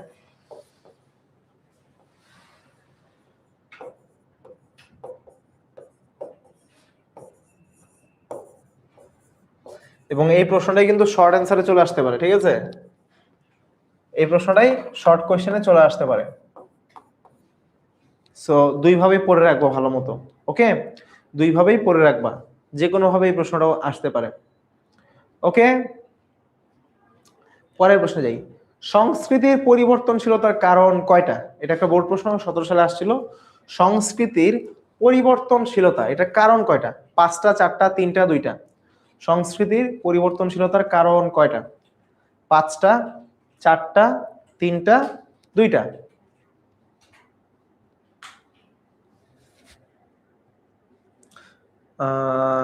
ওকে, আজকে ক্লাস করতে ভালো লাগছে না ভাইয়া। সো মানুষের তো সবসময় সবকিছু করতে ভালো লাগবে না, এটা খুবই স্বাভাবিক, তাই না? ধরো পড়াশোনা করতে কারোরই ভালো লাগে না, স্বাভাবিক না এটা? পড়াশোনা করতে কারো ভালো লাগে? এখানে জিজ্ঞেস করে দেখো, 100 জনের মধ্যে ধরে নাও 95 জন বলবে যে আমার পড়াশোনা করতে আসলে ভালো লাগে না। বাট কেন কেন করে মানুষ? কারণ হচ্ছে অ্যাকচুয়ালি এই পড়াশোনা করার কারণেই দেখবে যে তুমি হচ্ছে অনেক কিছু জানতে পারবা, সামনের দিকে এগিয়ে যাবা। সো মন না চাইলেও অনেক কিছুই করতে হবে অ্যাকচুয়ালি, যেগুলো তোমাকে সামনের দিকে এগিয়ে নিয়ে যাবে। ওকে, সো মনটাকে হচ্ছে বোঝাও যে এই যে ক্লাসগুলো করছো, এগুলো হচ্ছে তোমার পরবর্তীতে কাজে দিবে। সো ভালো না লাগলেও ক্লাসটা এই কারণে করতে হবে ভাইয়া, ঠিক আছে? বুঝতে পেরেছো? ওকে, সো তোমরা বলছো 5টা, অপশন এ। সঠিক উত্তর অ্যাকচুয়ালি অপশন এ, 5টি। Very good, very very very good. তাহলে চলো পরের প্রশ্ন চলে যাই। এই পরিবর্তনশীলতার কারণগুলো সম্পর্কে একটু ধারণা রাখবা, ঠিক আছে? ধারণা রাখবা ভালো মতো। ওকে, এগুলো সম্পর্কে ভালো মতো ধারণা রাখবা। এখন বলো, সংস্কৃতি বৃদ্ধির ফলে মানুষের কি হয়? ঠিক আছে, এই যে সংস্কৃতি, এটা ধরো হচ্ছে বিকাশ ঘটলো, কি ঘটবে মানুষের? সৃজনশীলতা বৃদ্ধি পাবে, সম্পদ বৃদ্ধি পাবে, অনেক চিন্তা শক্তি বৃদ্ধি পাবে। তো একটা বোর্ড প্রশ্ন অনেকগুলো বোর্ডে আসছিল। সো এই যে সংস্কৃতির বিকাশ বা বৃদ্ধি, এটার কাজটা কি, ঠিক আছে, বা এর প্রভাবটা কি, এটা বড় প্রশ্ন চলে আসতে পারে, ঠিক আছে, অর্থাৎ শর্ট কোয়েশ্চেন যেটা তোমরা বলো আর কি, সংক্ষিপ্ত প্রশ্নোত্তর। ওকে, এখানে চলে আসতে পারে। সো সংস্কৃতি বৃদ্ধির ফলে অ্যাকচুয়ালি কোনটা ঘটে? অপশন এ হচ্ছে 1 ও 2, অপশন বি হচ্ছে 1 ও 3, অপশন সি হচ্ছে 2 ও 3, অপশন ডি হচ্ছে 1 2 3। সবগুলা কোনটা বলো? বিশ্বপল্লী মানে হচ্ছে ভাইয়া যে বিশ্ব, পুরো বিশ্বটা একদম ফুল ওয়ার্ল্ড একটা গ্রামের মতো, পল্লী মানে হচ্ছে গ্রাম, সো গ্রামের মতো হয়ে গিয়েছে বিশ্বপল্লী, ঠিক আছে, বিশ্ব একটা গ্রামের মতো হয়ে গিয়েছে। এখন বলো সঠিক উত্তর কি হবে? অপশন বি হবে 1 ও 3। ভেরি গুড, অপশন বি হচ্ছে সঠিক উত্তর, 1 ও 3। কারণ দেখো সংস্কৃতির যে বিকাশ সেটা ঘটলে কি হবে, যে মানুষের সৃজনশীলতা বাড়বে। স্বাভাবিক যে হচ্ছে তুমি নতুন একটা সংস্কৃতি, ধরো হচ্ছে নতুন একটা কি শিখলা, কেউ কোন একটা সংস্কৃতিতে হচ্ছে মানুষজন কি বলে আর্ট করে সবাই, সো তুমি হচ্ছে তুমিও আর্ট শিখলা সেই সংস্কৃতিতে গিয়ে। তো তখন কি হবে, তখন অ্যাকচুয়ালি মানুষ কি করবে, যে তার সৃজনশীলতা যেটা সেটা হচ্ছে বিকাশ ঘটবে, বৃদ্ধি পাবে। এর পাশাপাশি কি হবে, যে তার চিন্তা শক্তি, চিন্তা করার ক্ষমতাও বৃদ্ধি পাবে, ঠিক আছে। কিন্তু তুমি নতুন সংস্কৃতিতে গেলেই কেউ তোমাকে বিনামূল্যে টাকা দিবে না, তো তোমার সম্পদ কোনোদিনও বৃদ্ধি পাবে না। তো এই কারণে অপশন বি হচ্ছে সঠিক উত্তর, 1 ও 3। Very good. যে সিয়াম বলেছে সম্পদ এত তাড়াতাড়ি কখনোই বাড়বে না হুটহাট করে। কেউ কি বলবে যে আসো আমার কালচার গ্রহণ করো, তোমাকে হচ্ছে আমি 1 লাখ টাকা দিব, বলবে? বলবে না। সেই কারণে সম্পদ বাড়বে না, বাকি দুইটা হবে। 1 ও 3 হচ্ছে আমাদের সঠিক উত্তর। ওকে, 1 ও 3 হচ্ছে সঠিক উত্তর। আসো পরের প্রশ্ন চলে যাই। বাংলাদেশের মানুষের মধ্যে কোন ধরনের সংস্কৃতির প্রভাব সবচেয়ে বেশি বলতো? রাজশাহী বোর্ডে আসছিল, চট্টগ্রাম বোর্ডে আসছিল। দেখি বাংলাদেশের মানুষজন বর্তমানে কাদের মতো হতে চায় অ্যাকচুয়ালি। ধর্মীয়, বলা হচ্ছে ধর্মীয় সংস্কৃতির প্রভাব বেশি বাংলাদেশের মানুষের মধ্যে, পাশ্চাত্য সংস্কৃতির প্রভাব বেশি, বস্তুগত সংস্কৃতির প্রভাব বেশি, নাকি হচ্ছে লোক সংস্কৃতির প্রভাব বেশি, বলো দেখি। এই যে বাংলাদেশের মানুষের মধ্যে কোন ধরনের সংস্কৃতির প্রভাব বেশি? বাংলাদেশের মানুষের মধ্যে কোন ধরনের সংস্কৃতির প্রভাব সবচাইতে বেশি, বলো দেখি। সাইফুল বলে ফেলেছে যে হচ্ছে western western culture. So western যে কালচার রয়েছে সেটার প্রতি আমরা সবাই হচ্ছে ঝুঁকে যাচ্ছি, পাশ্চাত্য সংস্কৃতি, তাই না? পাশ্চাত্য সংস্কৃতি।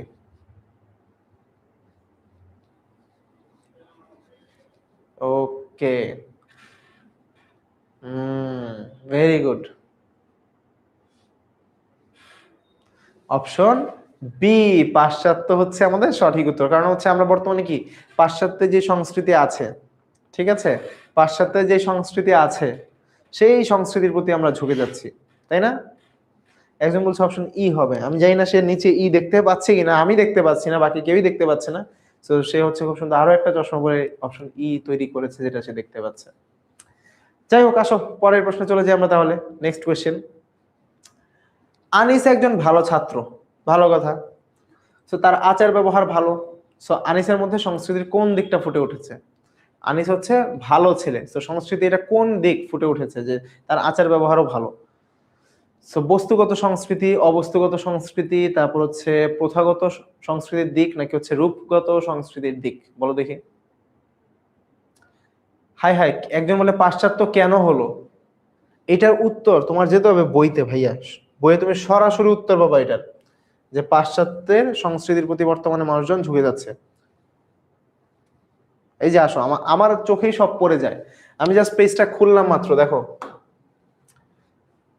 বাংলাদেশের মানুষের মধ্যে পাশ্চাত্য ধর্মীয় সংস্কৃতির প্রভাব সব চাইতে বেশি। এখন প্রশ্ন হচ্ছে পাশ্চাত্য কেন হলো, তাই না?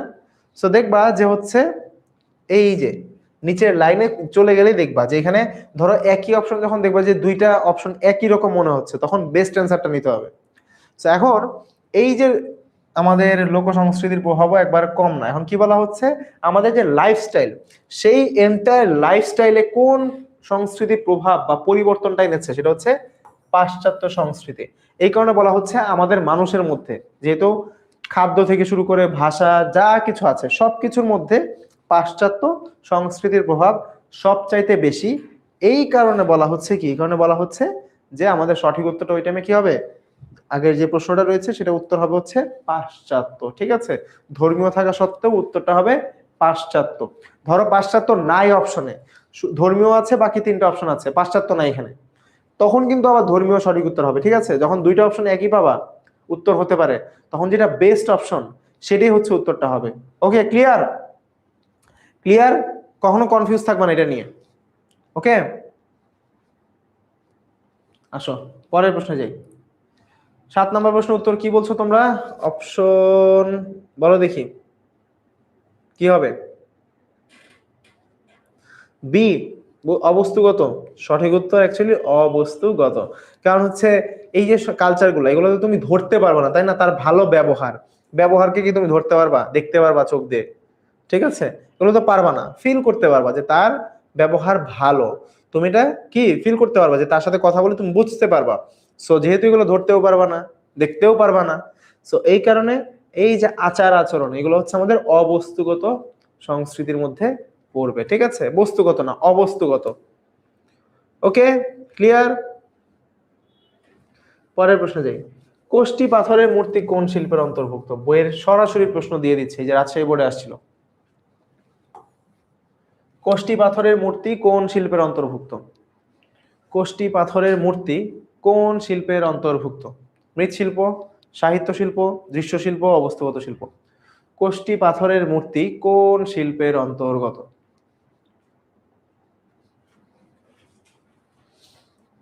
আচ্ছা, উত্তরটা দাও, আমি দেখি তোমরা উত্তরটা দাও। কোষ্টি পাথরের মূর্তি কোন শিল্পের অন্তর্গত বলো দেখি। মৃৎশিল্প, সাহিত্য শিল্প, দৃশ্য শিল্প, নাকি হচ্ছে অবস্তুগত শিল্প, কোনটা বলো দেখি দ্রুত। সঠিক উত্তর কি হবে? অপশন সি বলছো? সি কি সঠিক উত্তর হবে? দৃশ্য শিল্প? শিওর? সঠিক উত্তর কি অপশন সি, দৃশ্য শিল্প। ভুল করা যাবে না কিন্তু ভাইয়া, এগুলা ভুল করা যাবে না। যারা যারা বই পড়ছো তারা সঠিক উত্তর দিচ্ছ, আর যারা যারা বইগুলা পড়ো নাই তারা কিছুই উত্তর করতে পারছো না। এই বইগুলো ভালো মতো পড়তে হবে, এগুলো সবগুলো তোমরা এই পার্টগুলো পড়োই না, যেটা মনে হচ্ছে আমার। এই যে বিষয়গুলো আছে এগুলো তোমরা একবারের জন্য দেখোই নাই।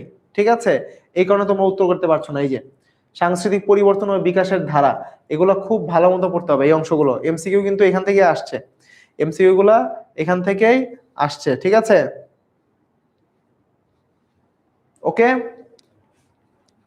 পরের প্রশ্ন, বাংলা সাহিত্যের আদি নিদর্শন কোনটা? এই প্রশ্নটা আসলে এতই হচ্ছে গুরুত্বপূর্ণ, এটা সম্পর্কে নতুন করে বলার কিছু নাই, এটা এইভাবেও আসতে পারে। আচ্ছা উত্তরটা দাও, তারপরে বলবো, নাহলে উত্তরটা চলে আসবে এখন যদি আমি বলতে চাই। বলো। ক্লাস শেষে এগুলো হচ্ছে অ্যাপে পেয়ে যাবা, স্লাইড হচ্ছে অ্যাপে পেয়ে যাবা। ঠিক আছে, সো বাংলা সাহিত্যের আদি নিদর্শন কোনটা? বাংলা সাহিত্যের আদি নিদর্শন কোনটা? নয়ের এ বলছো, চর্যাপদ, মঙ্গল কাব্য, পুঁথি সাহিত্য, পদ্মাবতী, কোনটা বলো দেখি। বাংলা সাহিত্যের আদি নিদর্শন কোনটা? নয়ের সি বলছো, পুঁথি সাহিত্য, তাই? বাকিরা বলছো নয়ের এ। ভেরি গুড, ওকে, দেখি সঠিক উত্তরটা কি হয়, আমরা একটু বোঝার চেষ্টা করি। আর এখন একটা মেনশন দাও, দাও তো বন্ধুদেরকে, মেনশন দাও, একটা খোঁচা দাও যে হচ্ছে কারা কারা ঘুমিয়ে পড়েছে, কারা কারা ঘুমিয়ে গিয়েছে। দ্রুত একটা মেনশন দিয়ে দেখো তো কারা কারা ঘুমিয়ে গিয়েছে, দ্রুত। ওকে, সঠিক উত্তর কি হবে? অপশন সি হবেই না, অপশন এ সঠিক উত্তর। ঠিক আছে, চর্যাপদ। সো এই প্রশ্নটা এইভাবেও আসতে পারে, চর্যাপদ অ্যাকচুয়ালি কি? ঠিক আছে, এভাবে আসতে পারে। বাংলা সাহিত্যের আদি নিদর্শন হচ্ছে আমাদের চর্যাপদ। ঠিক আছে, বইটা ভালো মতো পড়তে হবে ভাইয়া, বইটা তোমরা পড়োই না, যেটা বুঝতে পারলাম। এই যে দেখো বলা হচ্ছে বাঙালির প্রথম যে সাহিত্যকর্মের সন্ধান পাওয়া যায় সেটা হচ্ছে চর্যাপদ, বের করাই আছে এখানে। ঠিক আছে, তো বইটা ভালো মতো পড়তে হবে ভাইয়া, বইটা পড়ো না যে বোঝাই যাচ্ছে অনেকে, মনে হচ্ছে যে এই চ্যাপ্টারটা ভাল লাগে নাই পড়বো না, বাট এখান থেকেই সবচেয়ে বেশি এমসিকিউ আসবে, এইটাই যে উত্তর করতে পারবা সেই হচ্ছে বৃত্তি বাবা। ঠিক আছে, তো পরের প্রশ্ন, সাধারণ মানুষের জীবনযাত্রার পরিচয় পাওয়া যায় কোন কাব্যগ্রন্থে?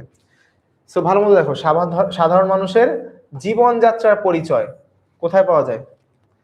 চণ্ডীমঙ্গলে, ধর্মমঙ্গলে, মনসামঙ্গলে, অন্নদামঙ্গলে। ঠিক আছে, বলো দেখি, সাধারণ মানুষের জীবনযাত্রার পরিচয় পাওয়া যায় কোন কাব্যগ্রন্থে? সাধারণ মানুষের, আচ্ছা সমস্যা নেই কাশফিয়া, প্রতিদিন বই পড়ো কিন্তু কিছু অংশ ভুলে যাও। আসলে তোমাদেরকে একটা টেকনিক শিখাবো, এটার পরে একটা টেকনিক শিখাই, টিপস নাম্বার 2 দিয়ে দিই আজকে। আসো দেখাই এটা, সেটা হচ্ছে, এটা উত্তরটা দিয়ে নেই। সাধারণ মানুষের জীবনযাত্রার পরিচয় পাওয়া যায় আমাদের অন্নদা মঙ্গল কাব্যে। ঠিক আছে, এখন এখন অনেকে কি করো, বই পড়ো কিন্তু পড়ার পর কিছু অংশ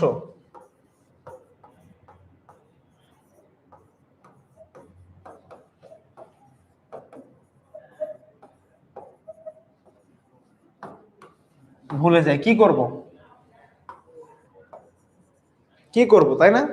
তো যেটা করবা ভাইয়া সেটা হচ্ছে, প্রথমে তুমি বইটা পড়বা, পার্ট করে নিবা। ধরো বইয়ের মধ্যে টপিক আছে তোমার, ধরো 5টা।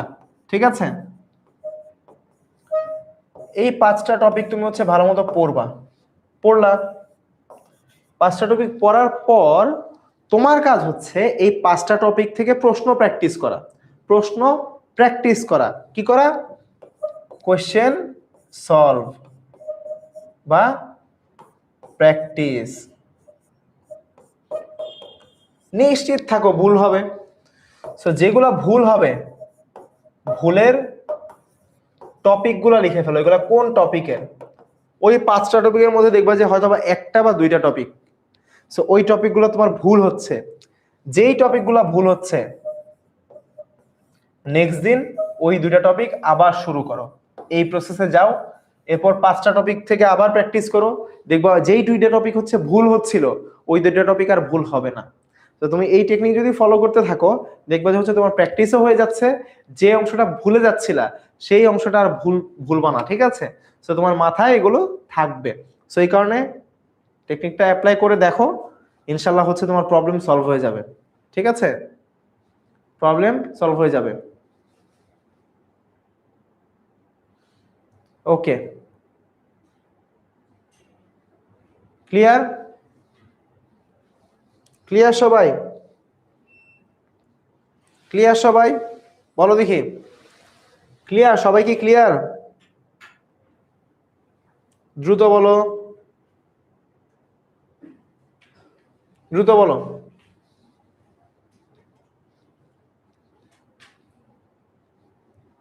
দেখো যে বললাম মনসামঙ্গল, ভালো মতো দেখো, এই যে ভারতচন্দ্রের অন্নদামঙ্গলে সেকালে বাংলার সমাজচিত্র পাওয়া যায়। ঠিক আছে, সো প্রশ্ন যেটা ছিল যে এই যে পণ্ডিত, যে মানুষের জীবনযাত্রা পরিচয় সেটা অন্নদামঙ্গলে হবে, যে পণ্ডিত বললা যে হচ্ছে মনসামঙ্গলে। ঠিক আছে, বইটা ভালো মতো পড়তে হবে, বই না পড়লে এগুলো উত্তর করতে পারবা না। ওকে, আসো আমরা এবার শর্ট কোশ্চেন গুলো একটু দেখি।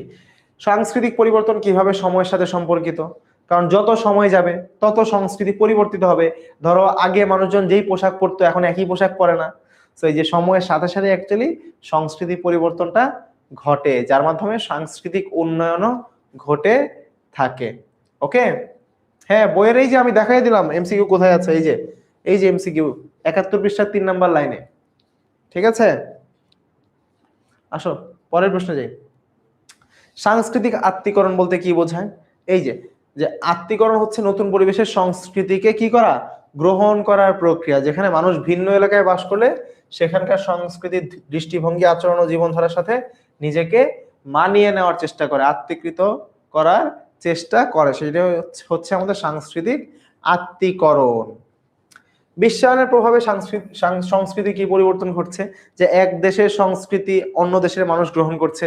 সো বিশ্বায়নের মাধ্যমে যেহেতু সবাই সবার সাথে কানেক্টেড, এই কারণে কি হচ্ছে, একটা দেশের সংস্কৃতি অন্য দেশের মানুষ গ্রহণ করছে, এইভাবেই সংস্কৃতির পরিবর্তন ঘটছে বা আদান প্রদান হচ্ছে। ঠিক আছে, আসো পরের প্রশ্নে যাই। প্রচার মাধ্যম কিভাবে সাংস্কৃতিক উন্নয়ন ঘটায়? আচ্ছা, এখন একটা প্রশ্ন যে হচ্ছে ভাইয়া আপনি যেভাবে বলছেন এইভাবে কি হুবহু লিখতে হবে? উত্তর হচ্ছে না।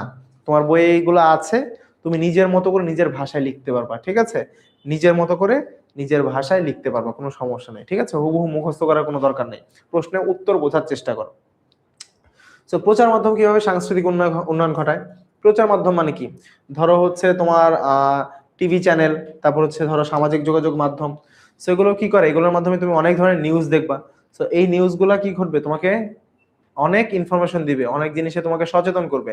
সো অ্যাকচুয়ালি এই যে সচেতন করার মাধ্যমে তুমি তোমার আচার আচরণে কি কি করবা, পরিবর্তন নিয়ে আসবা। সো এই প্রসেসের মাধ্যমে তোমার অ্যাকচুয়ালি একটা ইতিবাচক সাংস্কৃতিক পরিবর্তন ঘটবে। ঠিক আছে, ইতিবাচক সাংস্কৃতিক পরিবর্তন ঘটবে কেন? কারণ ইতিবাচক সাংস্কৃতিক পরিবর্তন ঘটার মাধ্যমে কি হবে, তুমি আরো ভালো একটা মানুষে কি কনভার্ট হওয়া শুরু করবা। বুঝতে পেরেছো? এটা উত্তর না হলেও 4-5 বার দিয়ে ফেলছি লিখন, যে হচ্ছে ক্লাসের স্লাইডগুলো কোথায় পাবা। রবীন্দ্রনাথ ঠাকুরের সঙ্গীত কিভাবে বাংলার গানের প্রভাব ফেলেছে? সো রবীন্দ্রনাথ ঠাকুর যেহেতু বাংলার নাগরিক গানের উন্নতিতে অসামান্য অবদান রেখেছেন, তার গান কি অ্যাকচুয়ালি বাঙালির যে জীবনের যে দর্শন, প্রকৃতি বা মানবতাকে কি করে তুলে ধরে।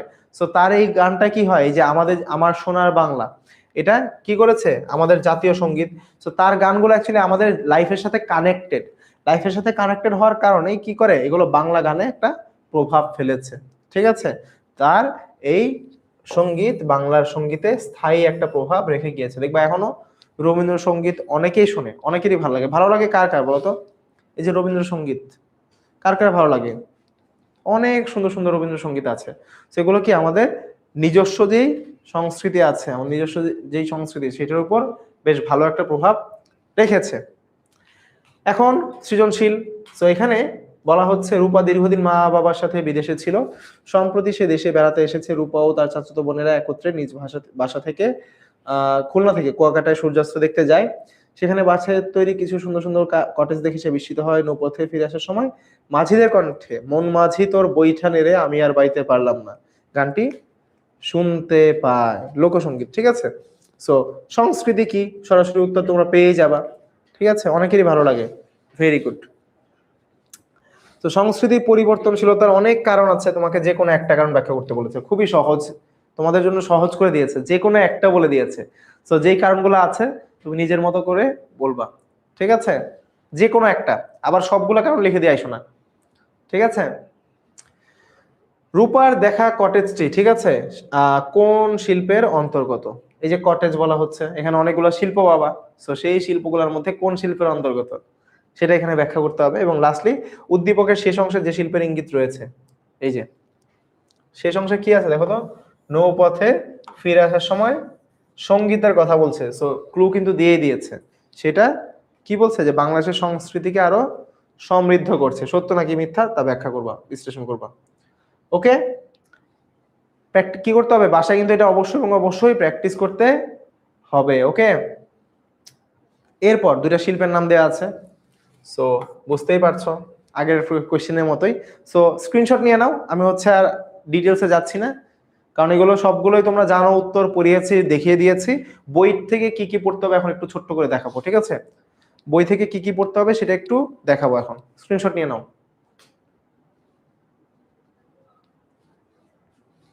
ওকে, সো এবার একটু বইটায় যাও ভাইয়া, বইটায় যাও। বইয়ের দেখো, বইয়ের যখন গিয়েছ তখন এই সংস্কৃতির যে ধারণা, সেই ধারণার অংশটা ভালো মতো পড়বা, এমসিকিউ আসতে পারে। এরপর এই যে আমাদের বিভিন্ন সাংস্কৃতিক বৈশিষ্ট্যগুলো আছে, ঠিক আছে, এই বৈশিষ্ট্যগুলা পরিবর্তন এবং উন্নয়নের যে বৈশিষ্ট্যগুলা, এগুলো হচ্ছে ইম্পর্টেন্ট। এই 5টা বৈশিষ্ট্য একটু ভালো মতো দেখবা। ঠিক আছে, ভালো মতো দেখবা। এগুলো তোমরা হচ্ছে খ নাম্বারে পেতে পারো। এরপর তিনটা কনসেপ্ট অবশ্যই এবং অবশ্যই খুবই ইম্পর্টেন্ট, সাংস্কৃতিক ব্যাপ্তি, সংস্কৃতায়ন এবং কি সাংস্কৃতিক আত্মীকরণ, খুবই ইম্পর্টেন্ট, খুবই ইম্পর্টেন্ট। সো এগুলো ভালো মতো দেখবা। ওকে, এই তিনটা কনসেপ্ট তোমাদের জানা থাকতেই হবে। এরপর তোমরা পেয়ে যাবা অবস্তুগত সংস্কৃতি কি, বস্তুগত সংস্কৃতি কি, এগুলো ধারণা নিয়ে নিবা, কারণ এখান থেকে ধরো এমসিকিউ আসতে পারে, খ নম্বরের প্রশ্ন আসতে পারে, জাস্ট ধারণা রাখবা, তাহলে হচ্ছে লিখতে পারবা। ঠিক আছে, এরপর বিভিন্ন সাংস্কৃতিক উন্নয়নের কথা বলেছে। সো এগুলো হচ্ছে তোমাদের এমসিকিউ এর জন্য ইম্পর্টেন্ট এই অংশগুলো। এবং এই যে জায়গাগুলো আছে এগুলোতে বিভিন্ন শিল্পের কথা বলা আছে। সো শিল্পগুলা একটু ভালো মতো ভাইয়া দেখতে হবে, তাহলেই উত্তর করতে পারবা। ওকে, শিল্পগুলো একটু দেখবা, এই যে সঙ্গীত শিল্পের কথা বলছে, তারপর আমাদের সাহিত্যের কথা বলছে। ঠিক আছে, সঙ্গীত শিল্প, সাহিত্য, সো এই দুইটা শিল্প ভালো মতো একটু দেখবা। এরপর আমাদের আর একটাই অধ্যায় আছে আজকের জন্য, সামাজিকীকরণ। আমি জানি অনেকে টায়ার্ড হয়ে গিয়েছে, স্যার বেশি টানবো না, আজকের লাস্ট চ্যাপ্টারে চলে যাই, সপ্তম অধ্যায়। সো প্রথম প্রশ্ন, সামাজিকীকরণের প্রথম ও প্রধান বাহন কোনটা? এই প্রশ্নটা যে এতটা ইম্পর্টেন্ট, লিখে শেষ করা যাবে না, এটা এতটা ইম্পর্টেন্ট। ঠিক আছে, সো এটার উত্তরটা আগে দাও, তারপর আমি বলবো যে এটা এইখান থেকে আর কি প্রশ্ন আসতে পারে। অনেকগুলো বোর্ডে চলে আসছে অলরেডি। ঠিক আছে, এবারও চলে আসতে পারে। সো এই চ্যাপ্টারটা এমসিকিউ এর জন্য খুবই ইম্পর্টেন্ট, এমসিকিউ এখান থেকে পাবাই ইনশাল্লাহ। সো ভালো মতো এমসিকিউ এর জন্য এই চ্যাপ্টারটা ভালো মতো পড়তে হবে। ঠিক আছে, দেখি উত্তর দাও, ওয়েট করছি তোমাদের উত্তরের।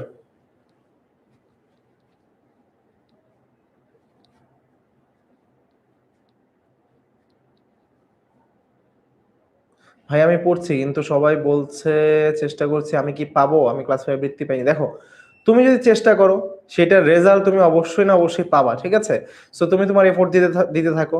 সো তোমার এফোর্ট যদি যথেষ্ট হয়ে থাকে, অবশ্যই ইনশাল্লাহ তুমি বৃত্তি পাবা। ঠিক আছে, এবং যদি তোমার জন্য সেটা ভালো হয়, অবশ্যই তুমি বৃত্তি পাবা। ওকে, সবাই জানো সঠিক উত্তর কি হবে? আমাদের অপশন এ, পরিবার। তো এখন প্রশ্নটা হচ্ছে পরিবার কেন, এটা তোমাদের শর্ট কোয়েশ্চেনে চলে আসতে পারে। পরিবারই কেন, ওয়াই ফ্যামিলি? কারণ একটা শিশু জন্ম নেওয়ার পর প্রথম এবং কি প্রাইমারিলি সকল আচার আচরণ কার থেকে শিখে? পরিবার থেকে, তার বাবা মার থেকে। ধরো কিভাবে হাঁটবে, কিভাবে কথা বলবে, এই সকল কিছু সে তার পরিবার থেকে শিখে। এই কারণে পরিবারই হচ্ছে সামাজিকীকরণের প্রথম এবং প্রধান বাহন। এরপর বলো কোনটা স্থানীয় সমাজের উপাদান? শপিং মল, স্থানীয় বাজার, শিক্ষা প্রতিষ্ঠান, বিজ্ঞান ক্লাব, কোনটা স্থানীয় সমাজের উপাদান? কোনটা স্থানীয় সমাজের উপাদান? ভাইয়া বলছে দোয়া করেন, প্রে ফর মি। অবশ্যই সবার জন্য অনেক অনেক অনেক দোয়া, অবশ্যই। এখন বলো কোনটা স্থানীয় সমাজের উপাদান? আসো একটু যাই আমাদের বইয়ে, আস্তে আস্তে বলে দিতে থাকি। ঠিক আছে, সো সামাজিকীকরণে বিভিন্ন প্রতিষ্ঠানের প্রভাব, এই অংশটা অনেক ইম্পর্টেন্ট ভাইয়া, অনেক অনেক অনেক ইম্পর্টেন্ট, ভালো মতো দেখবা। পরিবার, প্রতিবেশী, তারপর হচ্ছে এই যে আমাদের স্থানীয় সমাজের বিভিন্ন উপাদান। সো এখান থেকে প্রশ্নটা কিন্তু চলে আসছে। ঠিক আছে, সো কোনটা? ডি বলছো, সঠিক উত্তর অ্যাকচুয়ালি অপশন ডি, বিজ্ঞান ক্লাব। ঠিক আছে, বিজ্ঞান ক্লাব, এই যে দেখো খেলাধুলার ক্লাব, বিজ্ঞান ক্লাব, এগুলো হচ্ছে ইম্পর্টেন্ট। ওকে, সেই যে সামাজিকীকরণে যে বিভিন্ন আমাদের কি বিভিন্ন উপাদান, প্রতিষ্ঠান যেগুলো বলা হচ্ছে, যেগুলো প্রতিষ্ঠান রয়েছে, সেই প্রতিষ্ঠানগুলো কিন্তু ইম্পর্টেন্ট। সেই প্রতিষ্ঠানগুলো ইম্পর্টেন্ট, সমবয়সী সঙ্গী শিক্ষা প্রতিষ্ঠান, এই প্রতিষ্ঠানগুলো ইম্পর্টেন্ট। ওকে, আসো এখন একটা শিশু তো বড় হচ্ছে। সো বড় হতে হতে বলা হচ্ছে যে একজন ব্যক্তির সুষ্ঠু ও স্বাভাবিক বিকাশের জন্য কোনটা দরকার? সে যেন সঠিকভাবে বিকশিত হয়। কি দরকার এর জন্য? শিক্ষা দরকার, প্রশিক্ষণ দরকার, নগরায়ন দরকার, নাকি সামাজিকীকরণ দরকার? বলতো কি দরকার? ব্যক্তির সুষ্ঠু বিকাশের জন্য কি দরকার? শিক্ষা, প্রশিক্ষণ, নগরায়ন, সামাজিকীকরণ। অনেকে বলবো কি জানো, অনেকে বলবো হচ্ছে শিক্ষা, বাট উত্তরটা অ্যাকচুয়ালি শিক্ষা হবে না। হ্যাঁ, শিক্ষা দরকার, বাট একদম সুষ্ঠু বিকাশের জন্য শুধু শিক্ষা কিন্তু এনাফ না। সো শিক্ষা অ্যাকচুয়ালি সামাজিকীকরণের একটা পার্ট। সো অ্যাকচুয়ালি দরকার কোনটা আমাদের? সামাজিকীকরণ। সামাজিকীকরণের মধ্যে আরো অনেক বিষয়বস্তু পাবা, এই কারণে সামাজিকীকরণ হচ্ছে আমাদের সঠিক উত্তর। তো সামাজিকীকরণ অ্যাকচুয়ালি একজন ব্যক্তির সুষ্ঠু বিকাশের জন্য অত্যন্ত গুরুত্বপূর্ণ। ঠিক আছে, অত্যন্ত গুরুত্বপূর্ণ। শিক্ষা প্রতিষ্ঠানে শিশুরা একে অপরকে কি করে বলতো? বোর্ড প্রশ্ন আসছিল, ইম্পর্টেন্ট একটা অংশ। শিক্ষা প্রতিষ্ঠানে শিক্ষার্থীরা বা শিশুরা একে অপরকে কি করে? প্রভাবিত করে, মাদকাসক্ত করে, অসামাজিক করে, স্বাস্থ্যবান করে তোলে। কোনটা হবে বলতো? 4 নম্বর প্রশ্ন, যে শিক্ষা প্রতিষ্ঠানে কি হবে? যে অসামাজিক তো করবেই না, কারণ একজন একজনের সাথে ফ্রেন্ডশিপ গড়ে তোলে, তোমাদের ফ্রেন্ড হয়ে যায়। সো অসামাজিক তো একদমই করবে না। স্বাস্থ্যবান কিভাবে করবে? তুমি ধরো হচ্ছে শিক্ষা প্রতিষ্ঠানে গেলে কি তোমার ফ্রেন্ড তোমাকে খাওয়াই দিবে? এরকম তার হবে না। সো স্বাস্থ্যবান করার কোনো অপশন নাই। মাদকাসক্ত তো হবেই না, কারণ শিক্ষা প্রতিষ্ঠানে গেলে কি তোমাকে ফ্রেন্ড তোমাকে শিখাই দেয় এগুলো করার জন্য? উত্তর হচ্ছে না। যেটা করে সেটা হচ্ছে তারা একে অপরকে বিভিন্ন দিক থেকে প্রভাবিত করে। কি করে ভাইয়া? প্রভাবিত করে। তো এই কারণে সঠিক উত্তর হচ্ছে আমাদের অপশন এ, শিক্ষা প্রতিষ্ঠানের শিশুরা একে অপরকে প্রভাবিত করে। ঠিক আছে, প্রভাবিত করে। আসো এবার দেখি, বলা হচ্ছে যে সহমর্মিতা, সহযোগিতা, নেতৃত্বের যে গুণাবলী এগুলা বিকশিত হয় কিভাবে? ঠিক আছে, সমবয়সী সঙ্গীদের সঙ্গে খেলাধুলা করলে, খেলার সাথীদের সাথে সদ্ভাব থাকলে তারা একে অন্যের কাছ থেকে শিখে। কিভাবে? একে অন্যের কাছ থেকে শিখার মাধ্যমে এগুলা হচ্ছে বিকশিত হয়, নাকি হচ্ছে সমবয়সী সঙ্গীদের সাথে খেলাধুলা করলে, নাকি হচ্ছে খেলার সাথীদের সাথে সদ্ভাব থাকলে? 1 ও 2, 1 ও 3, 2 ও 3, নাকি 1, 2, 3 সবগুলা? বলো দেখি। এরপর এরপর তোমাদের বিভিন্ন প্রতিষ্ঠান যেগুলো রয়েছে সামাজিকীকরণের, এগুলোও কিন্তু ইম্পর্টেন্ট। সো এই দুইটা অংশ থেকে কিন্তু তোমরা সৃজনশীল এবং কি পাবা, তোমাদের এমসিকিউ অনেক পাবা। সো এই দুইটা অংশ দেখবা, বিভিন্ন প্রতিষ্ঠান এবং বিভিন্ন উপাদানের ভূমিকা, এই দুইটা অংশ ভালো মতো দেখবা। এরপর বাংলাদেশের গ্রাম ও সামাজিকীকরণের প্রক্রিয়া যেটা রয়েছে, এখান থেকে সৃজনশীলের গ ঘ আসতে পারে, যে হচ্ছে দুই অংশের সামাজিকীকরণ দুই ভাবে হয়ে থাকে। ঠিক আছে, দুই ভাবে হয়ে থাকে। বলো দেখি। অপশন বি বলছো অনেকে, ডি বলছো অনেকে। সঠিক উত্তর অ্যাকচুয়ালি অপশন ডি, 1, 2, 3। ঠিক আছে, একে অন্যের কাছ থেকে শেখার মাধ্যমেই তো এগুলো বেসিক্যালি বিকশিত হবে। না শিখলে সে কিভাবে জানবে? তারপর তাদের মধ্যে সদ্ভাব থাকলে তো তারা কি করবে? একে অপরের প্রতি সহমর্মী হবে, সহযোগিতা করবে, ভালো ভাব থাকতে হবে তাদের মধ্যে। এবং যদি তারা খেলাধুলা করে, এই খেলাধুলা করার মাধ্যমে তাদের মধ্যে এই গুণাবলীগুলো বিকশিত হবে। সো 1, 2, 3, তিনটাই হচ্ছে সঠিক উত্তর। ওকে, এরপর দেখো, টেলিভিশন চ্যানেলগুলো অনেক বিজ্ঞান প্রচার করে, এটি সামাজিকীকরণে কোন উপাদান দ্বারা প্রভাবিত? সো ওই যে বলছিলাম উপাদানগুলো জানতে হবে। সো এটা কোন উপাদান দ্বারা প্রভাবিত বলো দেখি।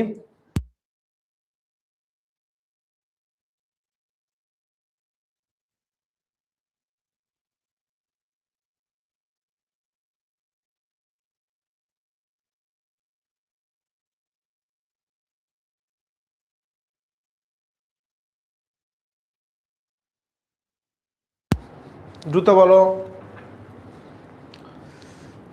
টেলিভিশন চ্যানেলগুলো এই যে বিভিন্ন বিজ্ঞাপন প্রচার করে, এটা অ্যাকচুয়ালি কোন উপাদান দ্বারা প্রভাবিত? ডি বলছো নাকি, এ বলছো নাকি? অ্যাকচুয়ালি সঠিক উত্তর এ, অভিভাবক। এখন প্রশ্ন করবা যে ভাই অভিভাবন কিভাবে হলো? দেখো, মেবি যে বলছো ক্লাসে পড়াশোনা না করলে তো এটাই বলবা যে মেবি। অভিভাবন মানে কি? এক ধরনের যোগাযোগ বা প্রক্রিয়া। সো এইটাতে কি হয়? তথ্য অ্যাকচুয়ালি বা প্রস্তাব একে অপরের কাছে পৌঁছে দেওয়া হয়। ঠিক আছে, এই প্রসেসে কি হয় যে যেহেতু শিশুদের মধ্যে কোনো পরিপক্কতা থাকে না বা লজিক্যালি ফাংশন করার চিন্তা ভাবনা থাকে না, তাই তারা সহজে অভিভাবিত হয়ে যায়। ঠিক আছে, তো এখানে কি হয় বেসিক্যালি এই জায়গায় কোনো তথ্যাদি বা প্রস্তাব হচ্ছে অন্যের কাছে পৌঁছে দেওয়া হয়। তো আমরা যখন দেখছি যে টেলিভিশনে বিজ্ঞাপনে কি হয়, যে হচ্ছে বিভিন্ন তথ্য দেওয়া হয় যে এই পণ্যটা ভালো, এটা খারাপ তো কেউ বলে না, অ্যাকচুয়ালি বলে এটা ভালো, আমারটা ভালো, আমারটা ভালো। সো এই যে তথ্যাদিগুলো প্রচার করা হয়, এটা অ্যাকচুয়ালি কি? সামাজিকীকরণের, অভিভাবনের অন্তর্ভুক্ত। ওকে, পরের প্রশ্ন, একজনের তথ্য অন্যজনের নিকট পৌঁছে দেওয়াকে কি বলে? অনুকরণ, অঙ্গীভূতকরণ, পরিবহন, অভিভাবন। বলো। একজনের তথ্য অন্যজনের নিকট পৌঁছে দেওয়াকে কি বলে? অনুকরণ, অঙ্গীভূতকরণ, পরিবহন, অভিভাবন, কোনটা? একটু আগে দেখলাম যে একজনের তথ্য অন্যজনের নিকট পৌঁছে দেওয়াকে কি বলছে আমাদের? অভিভাবন। সো এই উপাদানগুলো ভাইয়া ভালো মতো একটু পড়বা, খুব ভালো মতো। আসো পরের প্রশ্ন দেখে ফেলি। রূপাই আগে পড়ালেখা করতে চাইতো না, এখন কি হয়ে গিয়েছে জানি, যে তাদের মধ্যে নতুন ভাড়াটিয়ার ছেলে রিভু আসার পর তার সাথে নিয়মিত স্কুলে যায়, এখন সে নিয়মিত পড়ালেখা করে। সো তার এই আচরণিক পরিবর্তনটা কি? সে সে অন্যকে দেখে কি হচ্ছে? প্রভাবিত হচ্ছে, যার কারণে এটা হয়ে যাচ্ছে আমাদের সামাজিকীকরণ। নতুন ভাবে সে শিখছে, ঠিক আছে, তার এটা কি হয়ে যাবে? আমাদের সামাজিকীকরণ। কি হবে ভাইয়া? সামাজিকীকরণ। ওকে, অপশন বি হবে, 8-এর অপশন বি, ঠিক আছে, অপশন বি হবে। ওকে, পরের প্রশ্নে চলে যাই। রূপাই যেহেতু এই প্রশ্নটা দেখলাম, এখন প্রশ্ন হচ্ছে রূপাই রিভিউর বন্ধুত্বের ফলে কি হবে? রূপাইয়ের মধ্যে নেতৃত্বের বিকাশ ঘটবে, সহনশীলতার মনোভাব গড়ে উঠবে, সহযোগিতার মনোভাব গড়ে উঠবে। সো তোমরা উত্তর জানো, আমি জানি, সঠিক উত্তর অ্যাকচুয়ালি সবগুলাই হবে, কারণ তাদের মধ্যে বন্ধুত্ব হয়ে গেলে লিডারশিপ কোয়ালিটি বাড়বে। সো বন্ধু যেহেতু সহযোগিতা করতে চাইবে, তাদের মধ্যে সহমর্মিতার সম্পর্ক থাকবে। সো 1, 2, 3 সবগুলাই হচ্ছে সঠিক উত্তর। ঠিক আছে, বুঝতে পেরেছো? এরপরের প্রশ্ন, বাংলাদেশের গ্রামীণ জনগোষ্ঠী 85% হলে শহরবাসী কত পার্সেন্ট? এটা সবাই পারো, সবাই এটার উত্তর করতে পারো। শহরবাসী 15%। ঠিক আছে, একটা নর্মাল ম্যাথ করতে দিয়েছে, খুবই খুবই খুবই সহজ প্রশ্ন। তো এই চ্যাপ্টারের প্রশ্নগুলো সহজ, কঠিন পার্টগুলো আমি একটু তোমাদেরকে দেখাই দিই। যে উপাদান যেগুলো আছে, উপাদান এবং হচ্ছে প্রতিষ্ঠানগুলো একটু দেখবা, এখান থেকে ঘুরিয়ে পেঁচিয়ে প্রশ্ন আসতে পারে। এছাড়া বাকি যে প্রশ্নগুলো আসবে এগুলো হচ্ছে খুবই সহজ, এটা একটু দেখবা। যে সামাজিকীকরণের তথ্য ও যোগাযোগ প্রযুক্তি এবং গণমাধ্যমের প্রভাব, এই জায়গাটা ইম্পর্টেন্ট ভাইয়া। ঠিক আছে, এই অংশগুলো দেখবা, আশা করি হচ্ছে এখান থেকে যে প্রশ্নই আসুক উত্তর করতে পারবা। এবং বিশ্বায়ন কি, এই ধারণাটা জেনে রাখবা। ঠিক আছে, সামাজিকীকরণে বিশ্বায়নের প্রভাব, খ নম্বরের জন্য এই অংশটা ইম্পর্টেন্ট। ওকে, ক্লিয়ার? এইবার আসো শর্ট কোশ্চেন গুলো একটু ঝটপট দেখে নি। সমবয়সী সঙ্গী শিশু সামাজিকীকরণে কিভাবে ভূমিকা রাখে? যে একজন আরেকজনকে দেখে দেখে শিখে। সো এই কারণে সমবয়সী সঙ্গী কি করে? একজন আরেকজনের সামাজিকীকরণে, যেহেতু তারা একে অপরের প্রতি সহানুভূতিশীল হয়, তাদের আচরণগুলা একে অপরকে কি প্রভাবিত করে। এই কারণে তারা একে অপরকে দেখে দেখে শিখে থাকে। বিভিন্ন নেতৃত্বের গুণাবলী, সহমর্মিতা, সহযোগিতা, এই গুণাবলীগুলা তাদের মধ্যে বিকশিত হয়। শিক্ষা প্রতিষ্ঠান সামাজিকীকরণে কিভাবে ভূমিকা রাখে? সরাসরি উত্তর বইয়ে দেওয়া আছে, তো একটু ভালো মতো দেখবা। ঠিক আছে, যে শিক্ষা প্রতিষ্ঠানের ভূমিকাটা কি সামাজিকীকরণে। অনুকরণ বলতে কি বোঝায়? এই যে আমাদের একজনের হুবহু কোনো কাজ নকল করা, পরীক্ষায় যেটা অনেকেই এক্সপার্ট, যে হচ্ছে একজনটা দেখি। সো ওই যে হুবহু আচরণ যখন নকল করা হবে, তখন সেটা আমাদের হয়ে যাবে কি? অনুকরণ। ঠিক আছে, তো শিশুরা বড়দের আচরণ, ভাষা, বাচন ভঙ্গি কিভাবে হচ্ছে ধরো কথা বলে। অনেকেই আছে না যে ভাই আমি আপনার মতো পড়াতে চাই, সো ওই যে ব্যাপারটা হচ্ছে অনুকরণ, যে অন্যকে দেখে কপি করার মতো, যে হচ্ছে হুবহু নকল করার একটা প্রক্রিয়া। ঠিক আছে, সো অনুকরণ কিন্তু সামাজিকীকরণের একটা প্রক্রিয়া।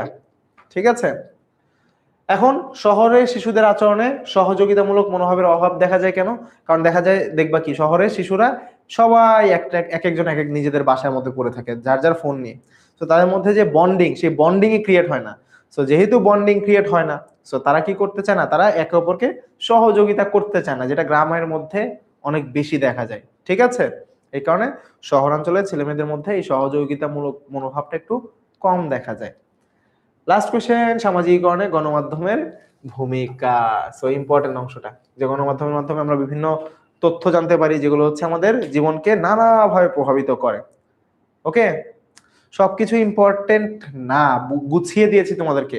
কেউ যারা যারা মনোযোগ দাও না, তারা মনে করবে যে সব দিয়ে দিয়েছি, বাট অ্যাকচুয়ালি তোমাদেরকে বলে দিয়েছি কোনটা কিসের জন্য ইম্পর্টেন্ট। এমসিকিউ এর জন্য যেটা ইম্পর্টেন্ট, এটা তোমাকে বসে বসে একদম তুমি হুবহু নোট করতে হবে না, তোমাকে তুমি বইয়ে দাগ দিলে হবে। সিকিউ এর জন্য যেগুলো ইম্পর্টেন্ট, এগুলো তোমাকে নোট করে করে পড়তে হবে। সো এই কারণে তোমাদেরকে বলে দিয়েছি, যারা বুদ্ধিমান তারা ক্লাসে নোট করে ফেলেছে ইতিমধ্যে, যে কি কি দাগ দিয়ে দিয়েছে। তো চয়ের কথা বলা হচ্ছে, অষ্টম শ্রেণীর ছাত্র, সে বিদ্যালয়ে হচ্ছে বিদ্যালয়ে বা বাসায় কারোর সঙ্গে মিশতে চায় না, তার বাবা তাকে একটা সাংস্কৃতিক সংগঠনে ভর্তি করে এই জন্য। তো ধীরে ধীরে সে হচ্ছে সবার প্রিয় পাত্র হয়ে যায়। ল অন্যদিকে স্কুলে না গিয়ে ওয়াকারদের সাথে মিশতে শুরু করে, পরিবারের কারোর কথা শুনতে চায় না, এ নিয়ে বাবা অনেক দুশ্চিন্তায় আছে। তো প্রথম প্রশ্ন, ই কমার্স কি? সামাজিকীকরণে ভাষার গুরুত্বটা কি? ওই যে বললাম যে উপাদানগুলো ভালো মতো পড়বা, প্রতিষ্ঠানগুলো ভালো মতো পড়বা। চয়ের সামাজিকীকরণে কোন প্রতিষ্ঠানের প্রভাব রয়েছে? এই যে সাংস্কৃতিক সংগঠন, কোন প্রতিষ্ঠান? প্রতিষ্ঠান এখানে আসবে, ঠিক আছে? প্রতিষ্ঠান, এই যে প্রতিষ্ঠান থেকে সৃজনশীল চলে আসছে। সো প্রতিষ্ঠান এবং উপাদান এগুলো কিন্তু ইম্পর্টেন্ট, ভালো মতো বইয়ে ভালো মতো দেখবা। এবং লয়ের পরিস্থিতির জন্য তার পরিবারই দায়ী। তুমি কি একমত যে তার বাবা মা তাকে ছোটবেলা থেকে সঠিক পরিবেশে বড় করতে পারে নাই? চিন্তা করে উত্তর দিবা, ঠিক আছে? চিন্তা করে উত্তর দিবা। পরের প্রশ্ন, 6 বছর বয়সী ইফাজের বাবা মা দুজনই চিত্রশিল্পী। ইফাজের জন্য তারা প্রায় বিভিন্ন ধরনের খেলনা, কার্টুন ছবি ও স্টিকার কিনেন। ইফাজ টিভিতে নিয়মিত কার্টুন ছবি দেখে। হঠাৎ একদিন নিজেকে ব্যাটম্যান সাজিয়ে মা বাবাকে চমকে দেয়, ঠিক আছে? সো ইমেলের পূর্ণরূপ সবাই জানো, ইলেকট্রনিক মেইল। সমবয়সী সঙ্গী কিভাবে সামাজিকীকরণে ভূমিকা রাখে? ইম্পর্টেন্ট একটা প্রশ্ন।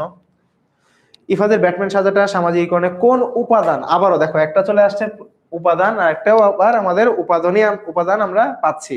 একটা আসলো, প্রথমটা কি আসলো? প্রতিষ্ঠান। একটা প্রতিষ্ঠান আর একটা উপাদান। সো উপাদান এবং প্রতিষ্ঠানগুলো ইম্পর্টেন্ট, ভালো মতো দেখবা এখান থেকে। মা বাবার ধ্যান ধারণা ইফাজের মধ্যে প্রতিফলিত হয়েছে, বিশ্লেষণ করো। ওকে, স্ক্রিনশট নিয়ে নাও। বাসায় অবশ্যই এবং অবশ্যই প্র্যাকটিস করবা। সো আজকে আমাদের ক্লাস হচ্ছে এই পর্যন্তই। সো আশা করি হচ্ছে সবাই ভালো মতো বুঝতে পেরেছো, যেহেতু তোমাদের বৃত্তি পরীক্ষার সময়টা হচ্ছে কাছাকাছি চলে আসছে। দ্রুত তোমাদেরকে শেষ করলাম যে হচ্ছে তোমরা যেন হচ্ছে ভালো মতো কি করতে পারো, গাইডলাইন পেয়ে পড়াশোনা করতে পারো। সো যেই গাইডলাইনগুলো দিলাম ভালো মতো বাসায় প্র্যাকটিস করবো অবশ্যই এবং অবশ্যই। সবার জন্য দোয়া থাকলো। সবাই আমাকে জানাবা প্র্যাকটিস করছো কিনা। ইনশাল্লাহ নেক্সট ক্লাসে আবারও দেখা হবে, ঠিক আছে? সেই পর্যন্ত সবাই ভালো থাকো, সুস্থ থাকো। সবাইকে আল্লাহ হাফেজ, আসসালামু আলাইকুম।